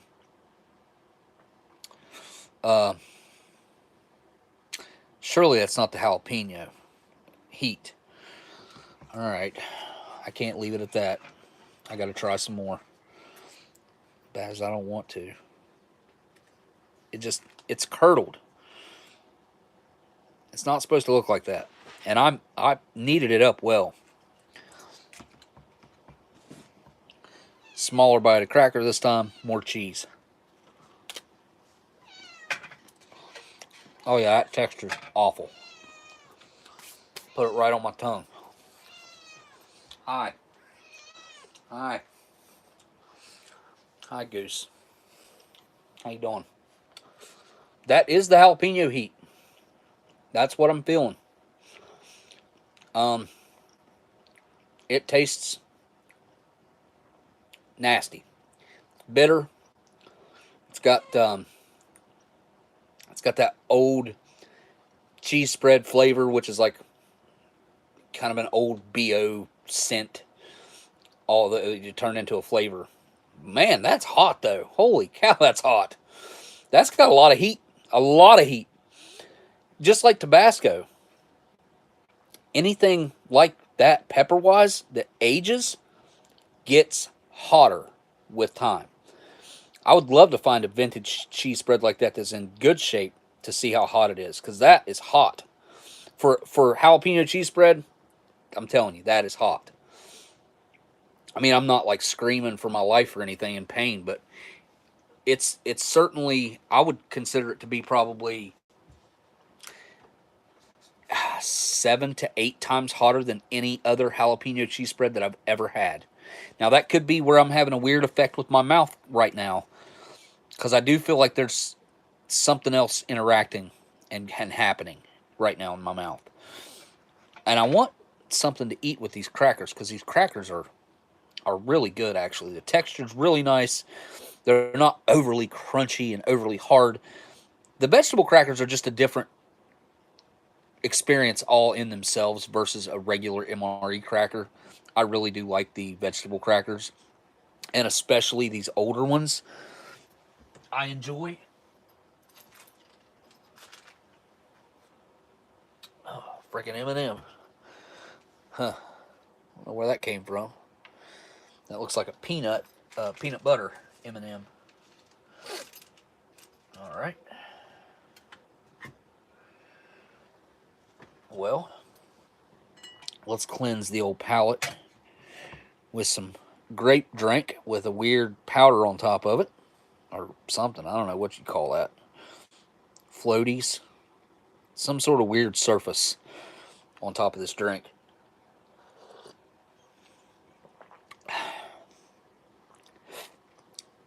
I mean, every time I have one of these vintage grape drink mixes, it takes me back to my childhood. It, I think grape Kool-Aid was probably one of my favorites, and that's exactly what this tastes like, is that old grape Kool-Aid. Mm. Very artificial, great flavor, sweet, and that's really all you can say about it. It's just like that. It's not overly sweet, because it depends on how you mix it. This is mixed about right, I think. Well, that's mixed about how I would mix my Kool-Aid, which is very sweet. So most people would be like, "Oh God, that's awful." Well, I just eat things that are way too sweet, I think, and it's very sweet. But honestly, as far as a grape drink goes, that's the closest thing I've ever had to that old grape Kool-Aid from like the 90s and early 2000s. I don't really remember if it was different in the 80s or not. I don't think so, but it could have been. I don't remember it if it was. I'm going to wait on that. I'm going to go for this. So, it's a little stiff. Let's see what the inside looks like. Okay. It's like a crystallized apple filling of some kind. Obviously, it's got to be apple, right? It didn't say, other than I read the fillings and it said the filling or the ingredients, and the first ingredient was apple filling. So, okay. Broken open, it does smell more like apple, but it also has another weird smell coming off of it that I don't recognize. Kind of smells like plastic? Play-Doh? What is that? I don't know what that is. I don't know. I'm anxious to try it. So here we go.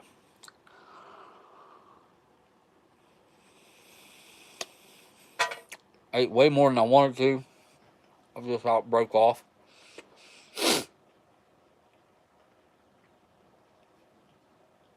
Ooh. Okay.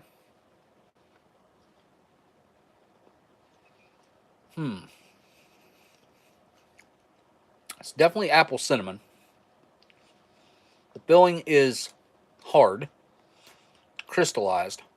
Definitely weird. Very weird. There's not a whole lot in this end bite.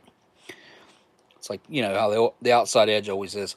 I do like how the whole thing is covered with that cinnamon and sugar, I assume, is what is on top. It's definitely got a glistening effect to it. I want a piece of the middle with just more of the filling. Let's see. Oh yeah, way harder.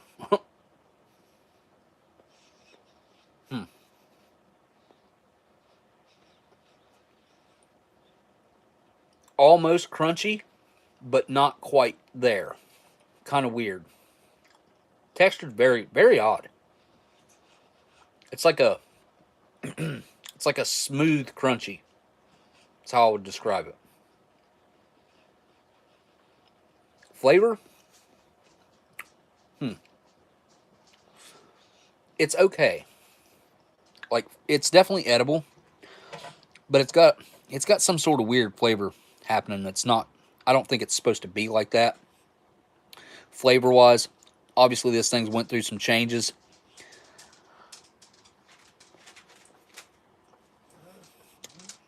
I don't know if this came out of my 99s or not. I think mine were in better shape than this. Maybe not. I mean, this is pretty close to being good. It's like, it could have went bad in my possession. I've had these things, like, if they're my 99s, I've had them like over 6 years.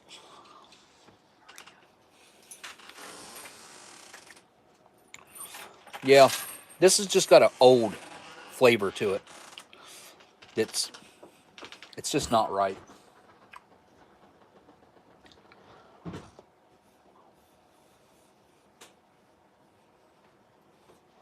You can turn that oven off.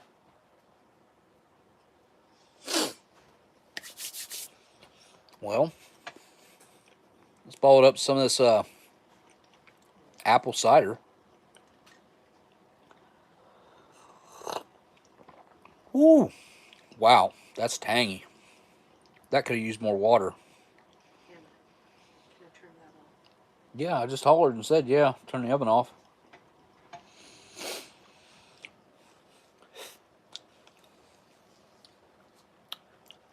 It's very, very, very tangy. A lot more so than I remembered the last apple cider that I had, but it was a different brand. The last apple cider I had was this Alpine. And this is a much, like, there's less powder in this package than there was in that one, I think. 80 calories in this one.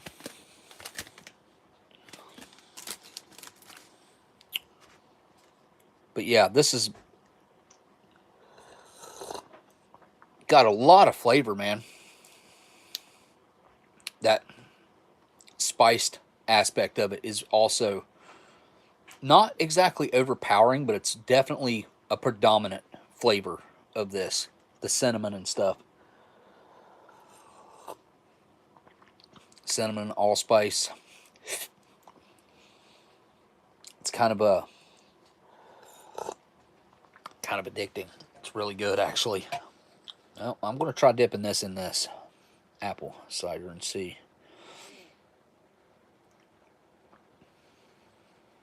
what it does for it. Oh, it got really soft. The part that was in it got really soft. Didn't help it none, though. Yeah. It just tastes weird. But it's fully edible. But Something's off about it.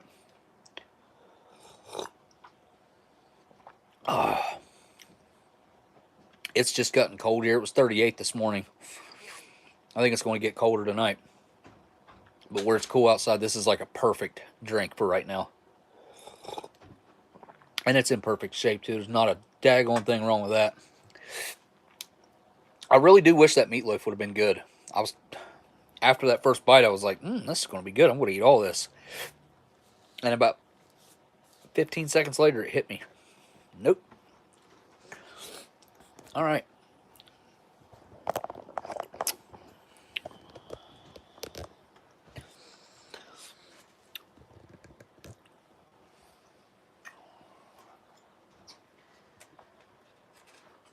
I have one of these smokes that Dan sent. It's got the same thing on it as that pack that Delicious sent. I've got 1, 2, 3, 4, 5. After this cigarette, I'll have 5 left of the smokes that Dan sent. So I'll have a quarter of a pack left. This is the 15th one I've smoked out of there. I actually smoked 1 or 2 of these off camera. I kind of like them. Dan says they're kind of like a mediocre cigarette. They're not bad. Not bad at all, in my opinion. Light it with a match. I did find some vintage smokes yesterday or day before that I had forgotten about having. I could go get them. I don't think I had anything. Yeah, I did. I had a good pack of Marlboros.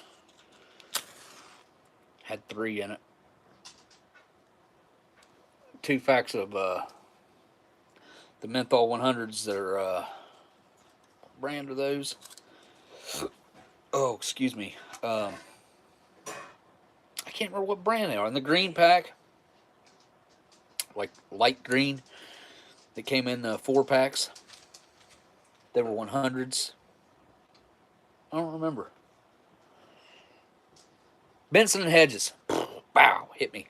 I was like, man, I know what all those brands are. It's just been a minute since I've messed with any of those.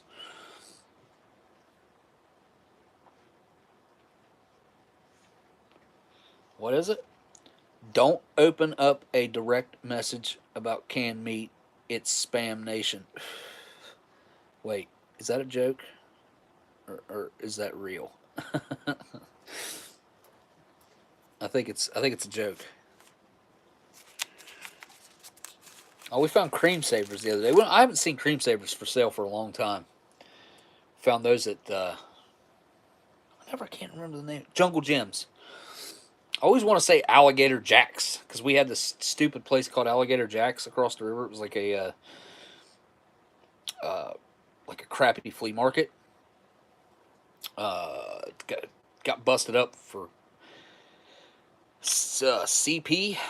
I that's what I heard. I don't know 100% that that's true, but I do know 100% that one of the people that was there, running one of the tables there, is someone that I kind of went to school with. Was not my next door neighbor or anything, but we'd consider them neighbors. We lived in the same very small town, and I watched him getting sentenced. I think they sentenced him to something like 999 years. Awful. This man was the devil. But he was part of that thing over there. But every time I think of like where we went is Jungle Gyms, I think of Alligator Jacks for some reason. I don't know why. I mean, I guess I know why. Maybe I don't know why, actually.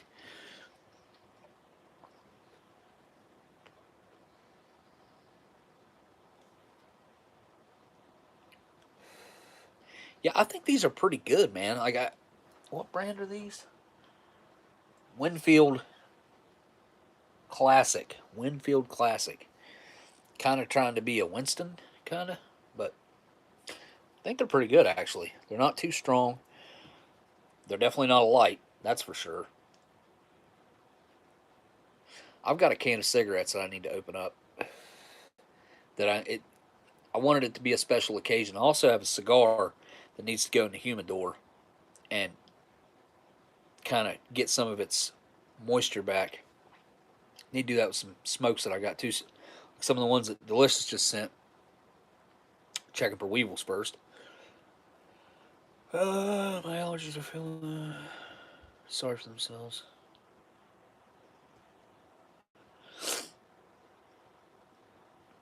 Imagine you don't get to do anything you want to do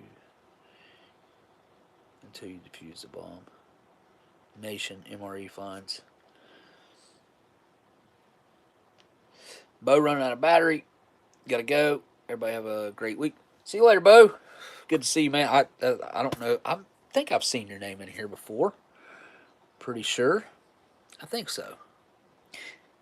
Face to face, and I'll sign off after I have a smoke or whatever.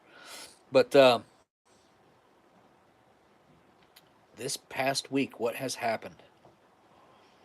The biggest thing I've seen was the fact that they're talking about doing away with the dates. I think that's huge. To me, that's huge because I've been talking about that, and I think it's important. I'm excited. I'm excited to hear that. I really am. I think it's a great thing. I think it could be a great thing for the world, not just our country, but for the world. And the news article. Well, wait. What I seen, like I said, was on a Daily Show, and they were talking about how other countries don't have. Some other countries don't have Best By dates and stuff. But that's the thing. Like, nobody regulates that. There's nobody out there saying, well, this is how you have to do it, and it has to be done a certain way. There's nothing like that that's happening, and it's never happened. And you look at some of these things, and you got to read them. Sometimes they say best before. Sometimes they say purchased by. Sometimes they say expiration date. There's different wording that go along with those dates, and that matters. And some people, like, they don't get it. They just look at it and see a date, and if it's past whatever that date is, it goes in the dumpster. You know, it's not a good thing. It's not a good thing, and but it is a good thing that we're talking about reforming that and doing something about it. I think it's great. Like I said, I don't know how I could advocate for that, how I could make my voice more heard, but I think you all know, you could go back probably 2 years and I was talking about this. I would say it's probably been 2 years ago I brought it up, and I was like, the freaking dates on stuff. Like, we throw away so much. Like, it's a problem.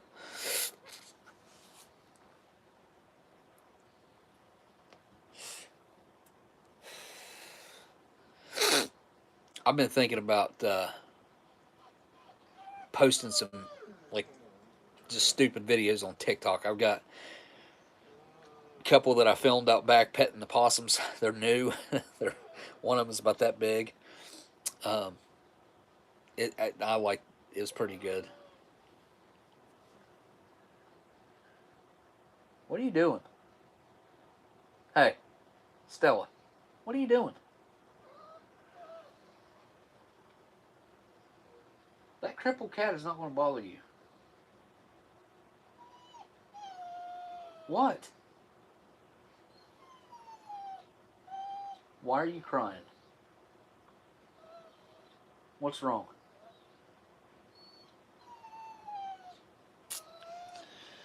Anyway, before you use TikTok, check out how much info it collects. Oh, yeah, you're right, Smitty. That's why I've stayed away from all that stuff. I don't use anything. I set up the Instagram, and it's set up strictly with everything Oldsmokey information wise. Like, it's my Oldsmokey email, it's obviously my Oldsmokey username, and I set that up because whenever we first started doing stuff with the History Channel for the TV show, they suggested, kind of, not really, but they gave me a choice to pick, like, what social media platform to post on. And I took Josh's recommendation to use Instagram, and I started, and I haven't messed with it really. very, very rarely even open that app up. And which YouTube has changed so much. Like YouTube used to be so much different and so much more pleasant to use, especially as a creator. It it used to be a not hectic place to have an outlet, a creative outlet. Now it's hectic. It's more. There's a lot more pressure from every angle of them wanting you to do certain things. Of course, you can ignore them like I do, but if you want to be successful on YouTube, you have to listen to all this crap that they're pushing. Used to be, man, like look, here's how YouTube used to work. If you made a video that you wanted to make, whatever it was, you could have been going out and fishing. You caught this big fish. What it could have been something like that, right? But you caught this great big fish, and you put that as your thumbnail, the great big fish. And because people were interested in that, and they see this thumbnail, great big fish, like, oh man, that's pretty cool. You click into it. It's a short video. You pulling the fish out of there, and it's got a little humor to it or whatever. It would get picked up by the algorithm because people were interested in that. They thought that it was cool or whatever. It's not that way anymore. Now, things are pushed through the algorithm. If you want to, it's not even really, it's irrelevant.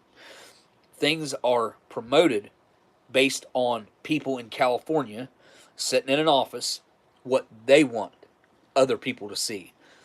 The things that they want people to see are the things that get pushed to the front. Very rarely, it does happen that someone who isn't part of that gets, like, they make their way through and the algorithm can't push them out. Because the algorithm is literally now built to go against those type of people and those type of videos. They don't want it. They don't want that stuff to be successful. They want the stuff that goes along with their views and their outlook on how the world should be. Those are the things that get pressed up to your recommended page. I mean, or the trending. Very rarely does anything else make it through the cracks.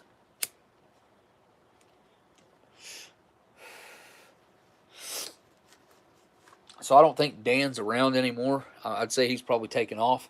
It's early in the morning over there, or is it like 11? I don't know. I think we're 12-hour difference. So it's probably like 11.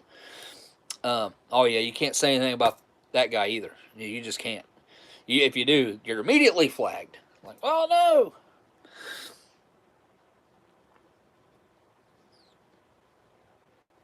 Oh, I do. Absolutely, I do. How much goes in the trash behind? Oh yeah, I know, man. So much food goes in the dumpster behind grocery stores, behind retail stores like Dollar General, Family Dollar, any place like that that carries food. I've seen it. I've seen it with my own two eyes. It's billions, not millions, billions of dollars worth of food every year, and on a yearly basis, gets tossed. A lot of times, the stuff that's getting tossed is getting tossed because of dates that are on it, and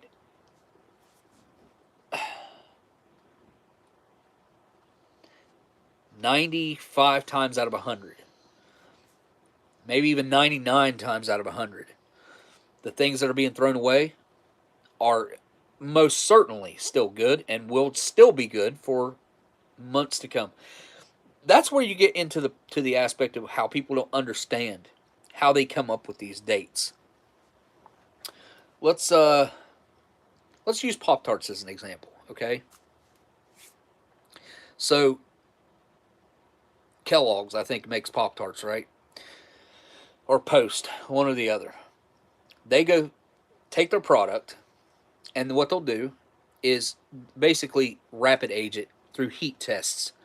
And they'll say, okay, they put it in these boxes that basically rapid ages them, which is just a heat and cool and heat and cool. I'm pretty sure that's how they do that. And they will say, okay, well, we're going to take it out. And then they'll taste test these things. And and they'll also break it down scientifically and test it to see when it starts losing nutrients. When the taste changes from being 100% exactly as expected, the way it's come out of the factory, the way they expect it to taste, and say they come up with a date of 2 months on Pop-Tarts. So you got a manufacture date of November 1st, 2022. It's going to have a best buy date of, let's see, January 1st, 2023. 2 months. 2 months on those Pop-Tarts. Those Pop-Tarts, and the way they usually test that is at a higher heat than most people would store their food anyway. And the reason and the date they come up with might be because it started to maybe lose a little bit of its flavor, or it might have started to drop 10% of the nutrients. So you lost 10% of the calories, 10% of the sugar, whatever. You might not even taste a difference. It might have just lost a little nutrients, or it might just be a little bit duller on the taste instead of it being more of a vibrant taste. So these are the reasons that these dates get put on there. Not because the food's bad per se, just because it lost a little bit of its nutrients, or because it's not exactly as it was expected to taste coming out of the factory. And it's up to each manufacturer to decide how they're going to come up with these tests, how they carry these tests out, how they come up with the dates. It's not a set thing because every food product is different. To come up with a system to do this, I mean, you're talking, it would be impossible. It wouldn't be impossible, but it would be so expensive and so overly wasteful. It's easier to just waste the food. And it also benefits the companies for you to throw their food away. So they think it's great that they can slap these dates on there, that the government's fine with them regulating this way. Slap these dates on there, and they get to get their product thrown away so most people will buy more of that product. So coffee crisp bars have solved the best before dates. It's just stale from the get-go now, Smitty says. Yeah, that started back, in 2015? I think the 2015 coffee crisp bars in the 2015 IMPs, I don't think I've ever had a fresh one. And I was eating some of them 2015s back in 2016 when they were still within date on the candy bar. I've actually got a coffee crisp sitting right here, oddly enough. This is a double crisp. All right, here we go. On here it states best before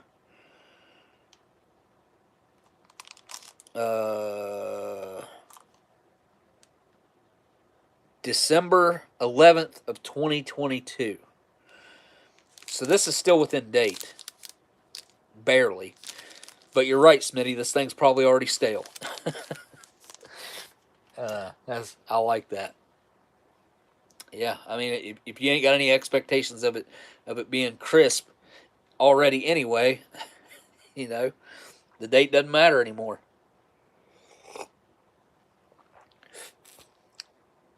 It appears that this internal heat plays a much bigger role in creating the planet's weather system than the heat from the sun. I would have to agree with that, because obviously, from what we understand, what we were told, which I don't know how we would confirm the fact that we do have a molten core. I don't know how we know that exactly, but say we've got a molten core, something's got to feed that. I think it can't just stay hot without fuel. It has to have fuel to feed that fire, to feed that heat. And if we're taking out all these fuels that have been feeding that fire, and it's petering out because we're removing all those fuels, then that could be a problem. You know, I don't know. I don't claim to know. I don't understand it. Um, and the population is, there's a lot more people on Earth now than I would assume there has ever been. Because we're at 8 billion now. I think we hit the 8 billion number. So that's a lot of people.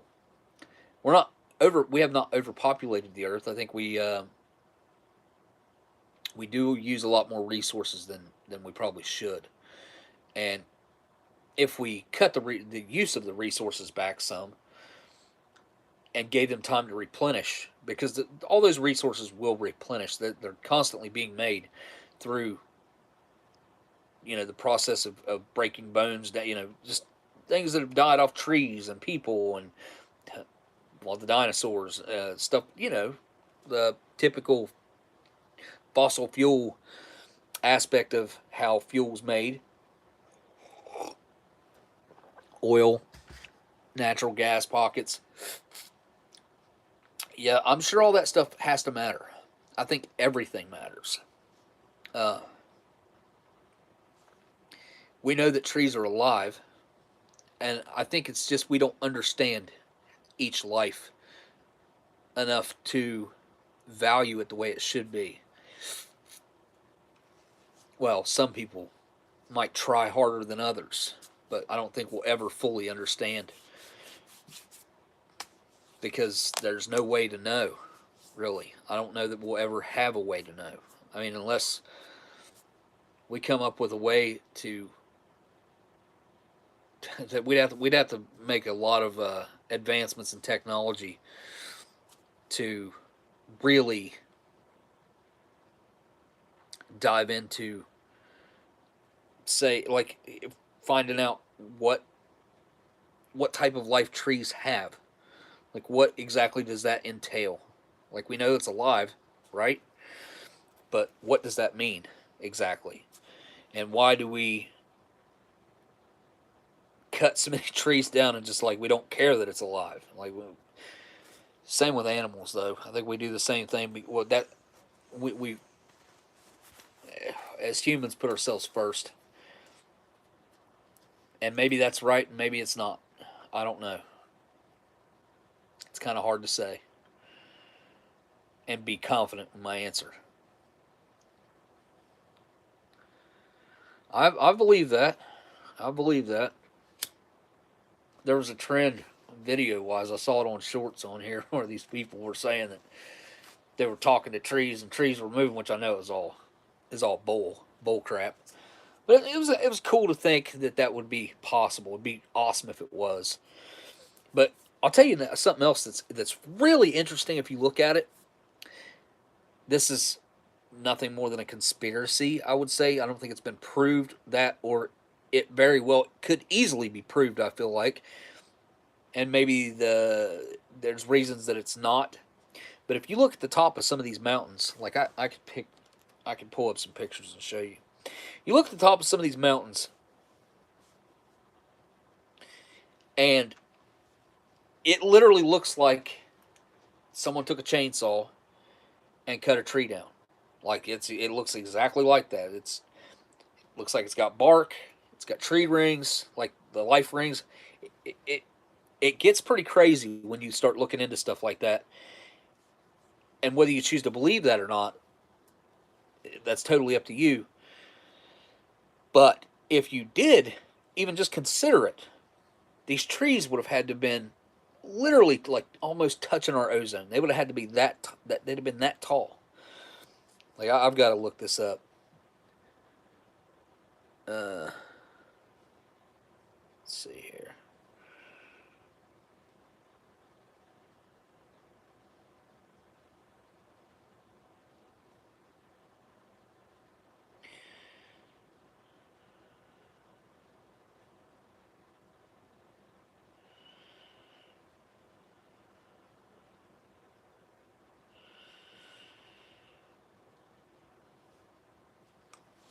see if I can pull up some images.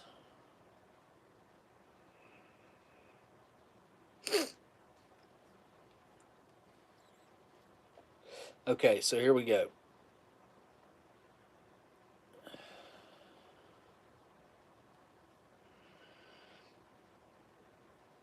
Like, for instance, like that, right there. Okay? And like this one right here. It looks like it was a tree. I'd like to find a picture of the top because you see the rings and everything on the top. I don't know that this is correct. I'm sure it could be proven one way or the other. I would think. Okay, right here. This is a good one. That's the top of a mountain. That is the top of, well, a mountain, a big, I don't know if you'd consider that a rock mountain or just, it's huge though. And you see the rings, right? Tell me that doesn't look, let me flip the camera around, I think it'll be better. Exactly like a tree, right? That looks like a tree to me. That says at its height, this trunk, well, it's not a trunk, but, or maybe it is. It's 2.5 miles across. 2.5 miles across. Now you think if that was a tree, how tall that would have had to have been, right? You're right about that. We're like from a different planet. I was just discussing that with Spicy. Now let's drag Tuna into this as well. Yeah, I'm human. I enjoy a good mystery or a good conspiracy theory. I think it's good to keep your brain imagining things, and I think it's a great exercise for your brain to wonder and to think about the unknown or what could be or what could have been.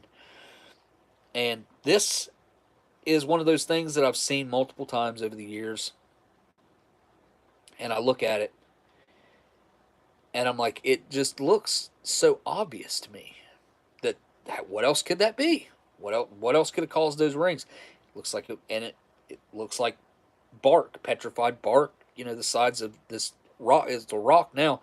Looks like it used to be bark. So these trees would have had to have been miles and miles tall. Like some of them would have been humongous. And like the largest one, like the theory is it was kind of similar to the Tree of Life in what's that movie?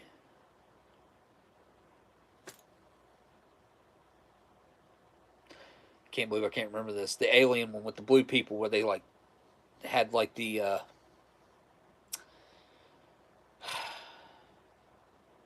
Avatar. Is that the name of it? It's been a long time since I've seen that. But yeah, like that movie where they had like the Tree of Life. Oh, super chat. Super chat. Hey, Robin. Thank you for the super chat. The dancing pear or bird or something. Thank you so much. I appreciate that.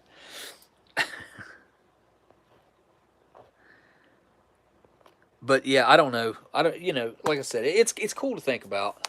I don't make any claims one way or the other because I don't know. I'm not educated enough in that aspect to claim one way or the other. I don't know. I don't know.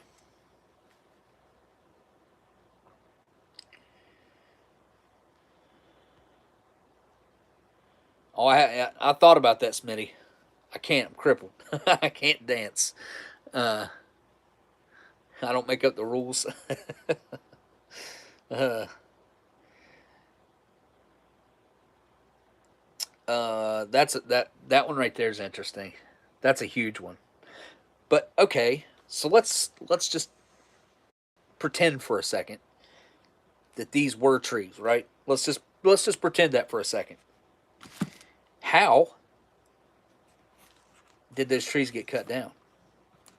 How did they? Because they had. I mean, they're cut flat. These mountains, they're mountains now, flat on top, just like we cut a tree down now with a chainsaw. Boop. flat. How did those trees get cut down? Or even with a saw, you know? Like, it would have took giants.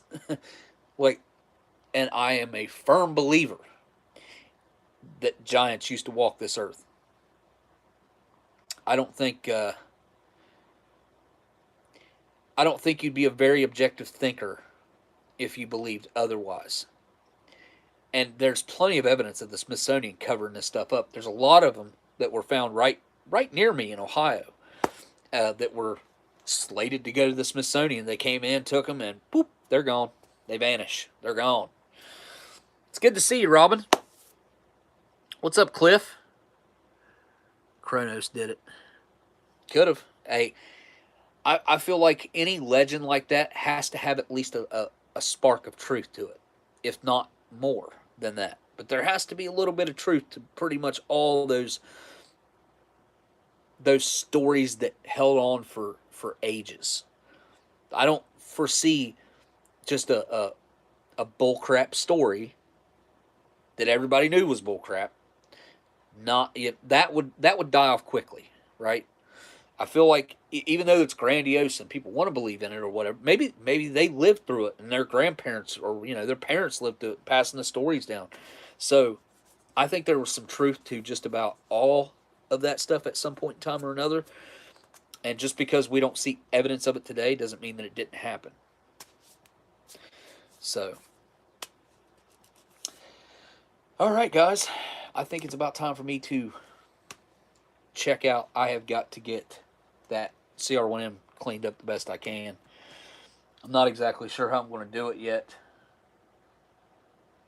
It's a mess. This thing is a mess. I mean, it's bad. I don't think I'll be able to get it fully cleaned up. I don't think that powder is going to hurt it too bad, but at the same time, like, I'm going to try. Like I said, I'm going to take my vacuum cleaner and I'm going to suck all of that out of this package. It's got to go.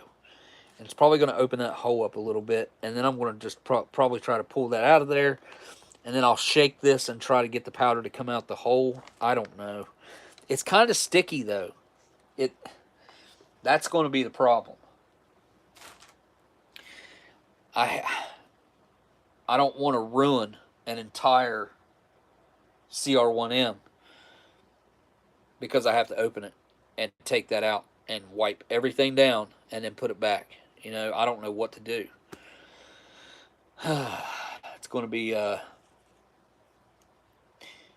the very least, it's probably going to take a couple hours depending on how I do it. If I just say screw it and cut it open, it'll still probably take me an hour to wipe everything down properly. Because there's a lot of items in there. And like I said, that stuff seemed like it was getting a little bit sticky as I was trying to wipe it off more.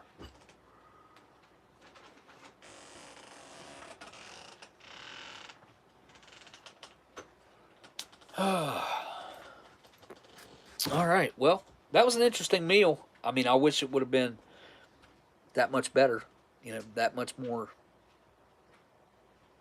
not expired, because I really would have enjoyed that meal. Now, I am going to be on a mission to get a meatloaf that was edible, fully edible. That's pretty close, man. Like, I probably could have eaten a third of it or a little more and probably not suffered too much side effects. But if I'd ate the whole thing, I would have definitely been having a pretty bad stomach ache, I feel like. The noodles seemed like they were probably okay. They're not the greatest, though. You definitely got to mix them with the rest of the meal, or those noodles were a bad idea, like in my opinion. Like, they just were not the best side item to have. They probably wouldn't have been bad with that gravy and some of that meat mixed in there. That probably would have made a pretty good meal, to be honest. So, yeah, they worked with this meal. A lot of times, the meals I've seen those noodles with, they didn't make sense. Mark, the meatloaf was a 1999. It was just a little bit too bad for me to eat. Yeah, it was close. I wish it would have been just that much better, and I probably would have just ate it. But yeah, the numbness in my when you experience numbness from meat, don't eat it. Just don't eat it because you're going to get a horrible stomach ache if if not worse. So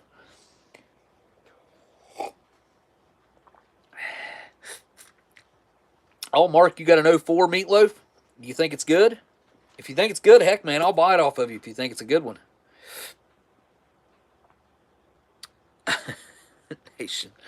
Oh boy, I watched an episode of South Park last night, and they had a. It was I didn't watch the whole thing. I kind of just watched parts of it. But Cartman was like chasing around Bin Laden. He got in like a bush. It's kind of like Tom and Jerry, kind of, or Bugs Bunny and Elmer Fudd, and he was like running around this bush.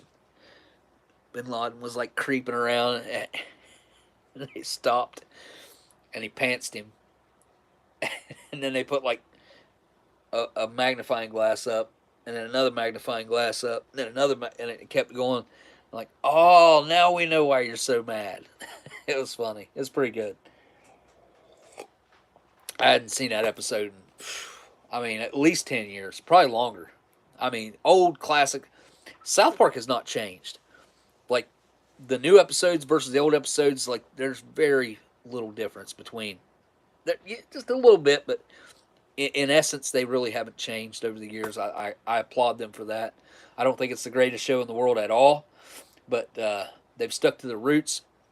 It's worked for them, so more power to them. Yeah, South Park's not bad. I like Trailer Park Boys. Used to be one of my favorites. I still like catching up with those guys and watching some of the stuff they're doing. They're trying to. I think they're trying to change with the times a little bit because everybody used to watch TV, man. Like nobody watches TV anymore. It's all streaming services, and they were trying to do some podcasts, and they kind of dropped off, and which they made more seasons of South Park, Trailer Park Boys. There, what about 5, 6, 7 years ago, something like that. And whenever they switched over and had like a bar inside a trailer, and Snoop Dogg showed up, and like it was a whole thing on the first episode.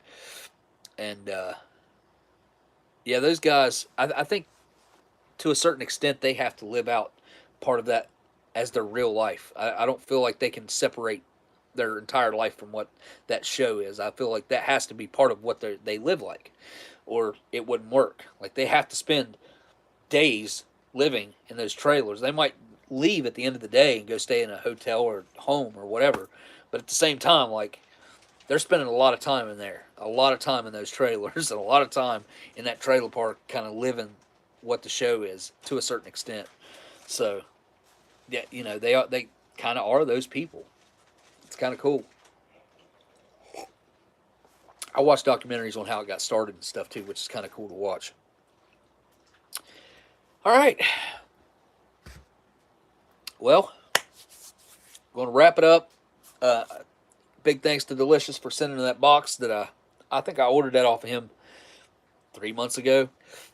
And when me and him set that up and I bought some stuff from over there, I had him split it up, and I hope that the other box, because it's the bigger box, makes it through. And thanks again for all those vintage smokes, man. That was awesome. I cannot wait to get those on display. I'm literally going to build a cabinet just for vintage cigarettes. I'm going to have to like make little stair steps inside the glass case so I can, like you can see the pack behind it. I think that's what I'll have to do. I'm not exactly sure how I'll set that up yet. I've thought about it, but I'm not exactly sure how I'll actually play it out. And Dan, thanks for sending these over. I hate that happened. I know you're probably not in the chat anymore, but hopefully I can get that thing cleaned up and fixed to the best of my ability, and then we'll figure out what to do after that. But all right, guys. Thanks to my patrons. Appreciate you guys. Thank each and every one of you guys for spending your time on your Saturday here with us in this smoke show crew thing that we have, community that we have going on here. I think it's awesome. We have found a lot of like-minded people. Hey, Dave's Archives. How you doing, man? Good to see you. First time I ever seen that in here before. Missed the show, we'll watch the replay. Well, thank you. I appreciate that, Dave. You don't have to do that, but we appreciate it, man. And, all right, guys. I guess, really, I need to flip the camera around. All I got left to do now is say thank you guys so much for watching, and I'll see y'all on the next live stream. Later.